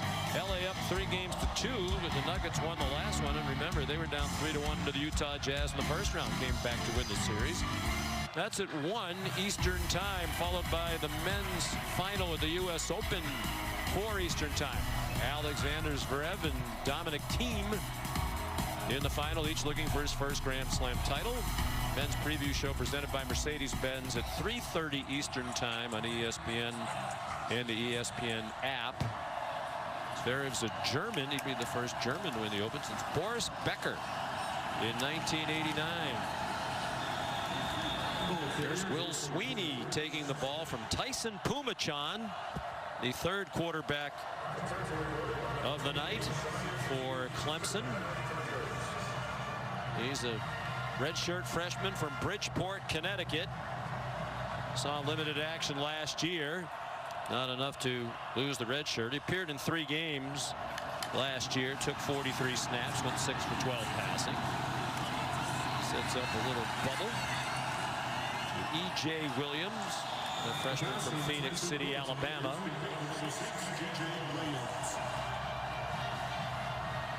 Tyreek Hardeman made the tackle for Wake Forest. 6.5 to go. Clemson in control, 37-6.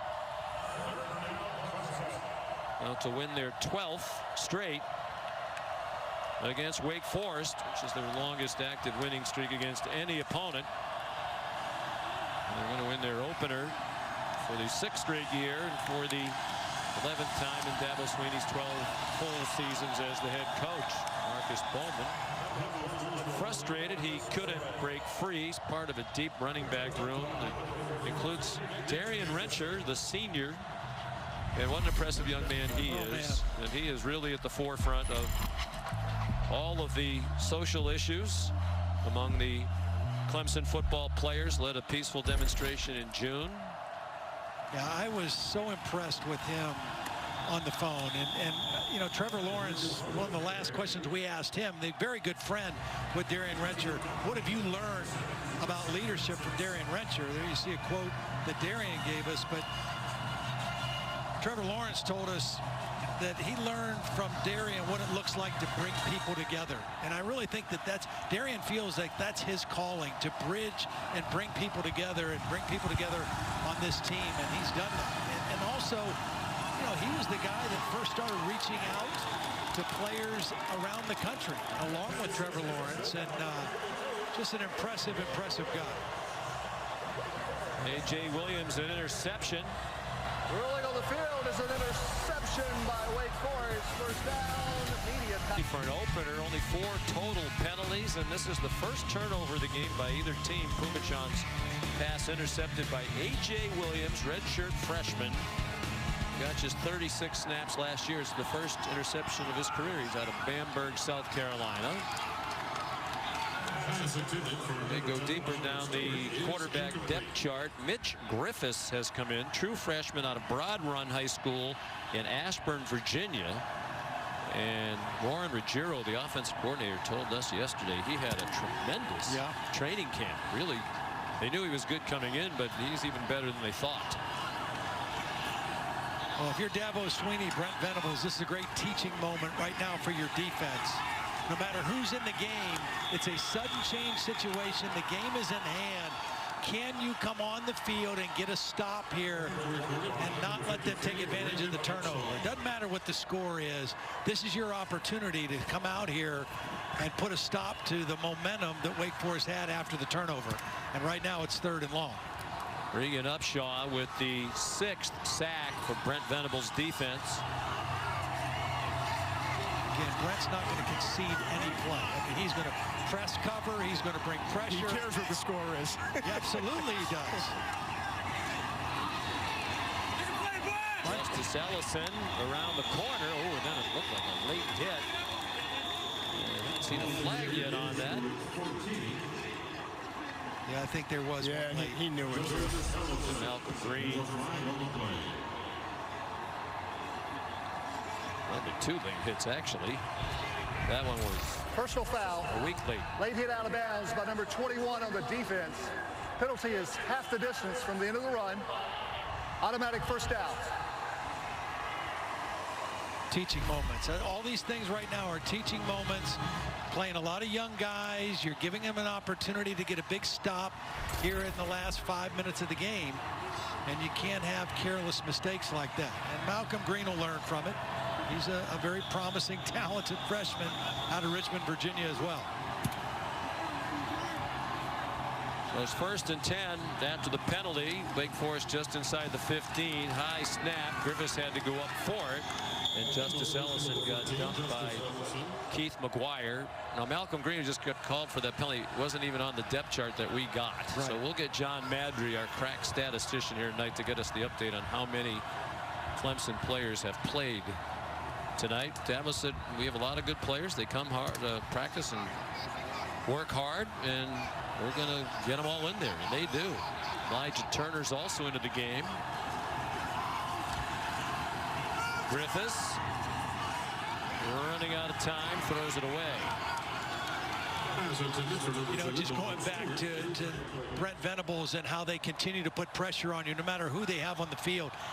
I thought it was interesting. Dave Clawson was talking about Brent, and he says, you know, once he gets the game in hand, all he wants to do then is to become the best defense in the country. So he's not going to ever stop coming after you. He's not going to ever stop trying to press you and take everything away, because he wants to win first and foremost. Then he wants to dominate you, and that's what they're trying to do here in this last possession. They've been a top 10 in the country in total defense each of the last 5 years. Second to Alabama in scoring defense, and ultimately that's what it's all about. They're trying to throw a fade there to Nolan Gould, and it was incomplete with the Anthony Williams in coverage. It's situations like this that allow them to grow up the young players, if you will. You know, I mean, think about it. A.J. Terrell last year, 1st-round pick for the Falcons. Tanner Muse, 3rd-round pick for the Raiders. Kayvon Wallace, 4th-round pick for the Eagles. And Dabo, when we were talking to him on Wednesday, said this might be the best back 7 that I've ever had. And it's just because they have the opportunity in the second half of games when they're blowing teams out to get these young players ready for situations like this. To the end zone it goes, and incomplete. Broken up by Fred Davis. There is a flag down. Intended for Donald Stewart, a graduate student, just transferred here from Stanford. Defensive pass interference number 2. That's an automatic first down. See, a lot like Alabama, a lot like Georgia, the way they play defense here with so much press coverage, they're always going to have their hands on you. They are daring officials to call pass interference every time the ball's thrown up like that. And they could have called it the play before. They did not. That time they got Fred Davis on the wide side of the field. But they are very handsy, very physical, a lot of contact with receivers. But that's how they teach it. That's how they coach it. And they just do it play after play and know you're not going to call interference or DPI every play. Another high snap for Griffiths. He managed to play it on the bounce, and then it was too high. Griffiths not tall, just 5'11". But some of these snaps are just bad snaps. He's trying to make the best of it.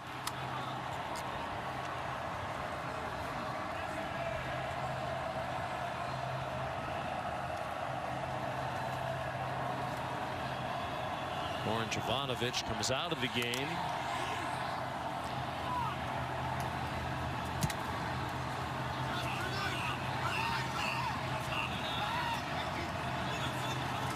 Rivas All-State in Virginia in high school last year. Hands it off to Justice Ellison. One freshman giving it to another. Niles Pickney made the tackle. He's the graybeard of that defensive line for Clemson. He's taken on a leadership role with so many young players around him. Graduate student. Number 44. Third team all ACC last year. He already has 2 degrees from Clemson. One in criminal justice, the other in sociology. Griffiths on the run, hit as he throws, back line of the end zone, touchdown. Great throw. That is a hard throw under duress, and puts it in the only place he can where his guy has a chance to make the catch or it goes out of bounds. There's the pressure, just puts it to the back corner. That's a beautiful throw under pressure for the touchdown. Valuable experience gained by Griffiths, and what a night for Taylor Marin. He's had 9 catches for 93 yards and now a touchdown. The first catches, obviously the first touchdown of his career. Centerville, Virginia, Westfield High School, where he won 3 straight titles. Extra point is good by Nick Skiba.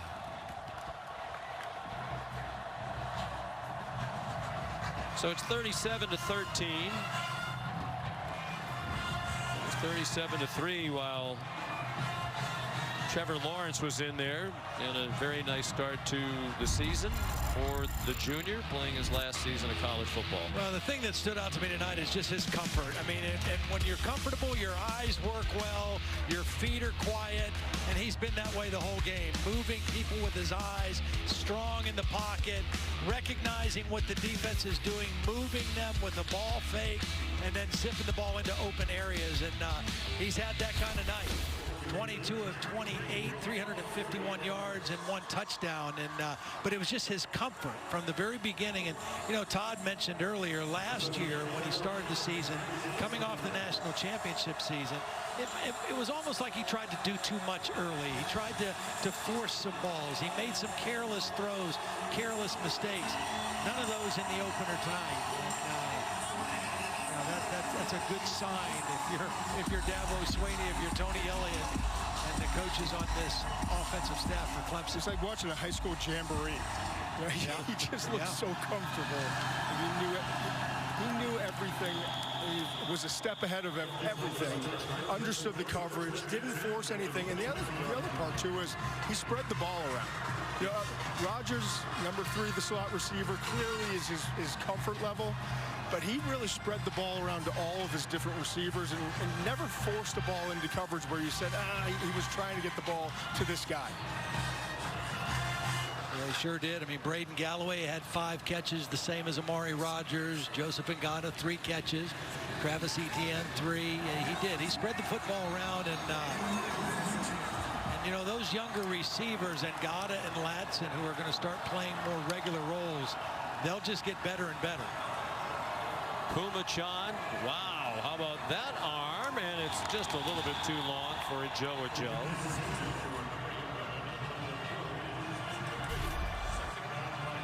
You say, why is Clemson still throwing? Well, you got 3 quarterbacks. You want to give them real reps. You don't want to just put them out there and have them hand off the football. That's a perfect throw by Pumachan.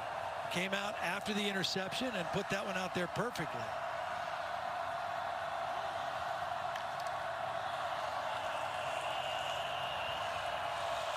Kobe Pace, just to put a period on the end of the night for Trevor Lawrence. He threw 28 more passes tonight without an interception. That brings him to 267 in a row without an interception.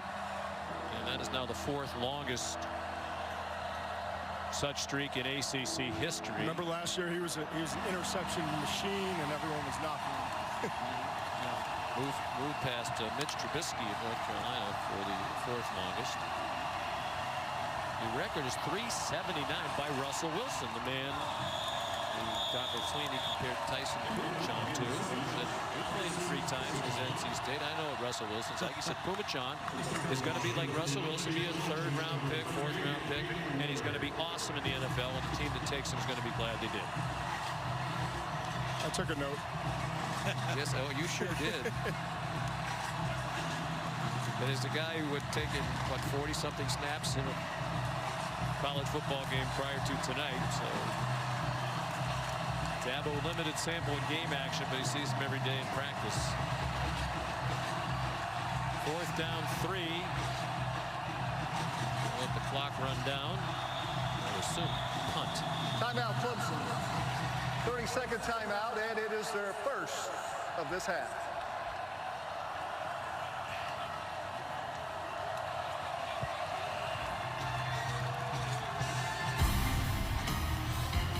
So while they chat along the Clemson and Wake Forest sidelines, we remind you of our terrific season-opening Monday Night Football doubleheader that starts at 7 o'clock with the Steelers and the Giants. Always fun to watch Saquon Barkley. See if the Giants are better with the new coach, Joe Judge. Then the Titans and the Broncos at 10:15. Some tough news for the Broncos with Von Miller injured and out. That's at 10:15 Eastern time. Monday Night Countdown gets you started. Special edition at 5 Eastern.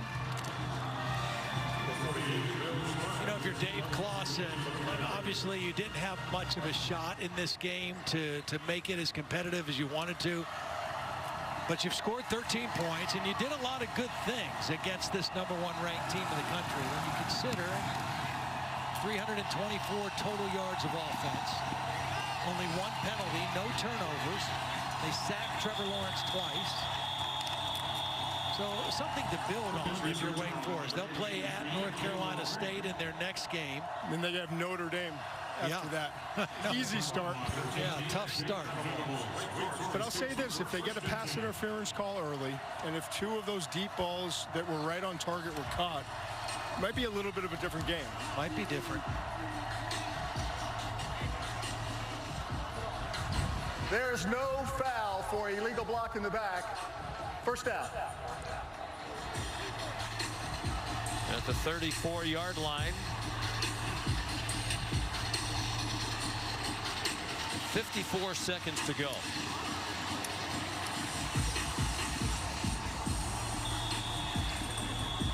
Still Mitch Griffiths at quarterback. Both backup quarterbacks look good. They obviously have depth at the most important position on their football team. Will Drawdy gets the first carry of his night.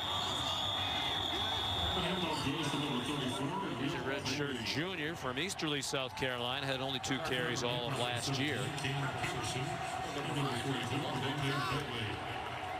So this will be 12 straight wins for Clemson over Wake Forest. And 23 straight ACC wins for the Tigers. Open the season atop both polls for the 2nd year in a row. And certainly look worthy of it here tonight. Drawdy again, and that'll likely be the last play of the game. Clemson had an overall winning streak of 29 games, ended in the national championship game to LSU. They're a winner in a delayed opening game of this season. Supposed to start a couple of weeks ago.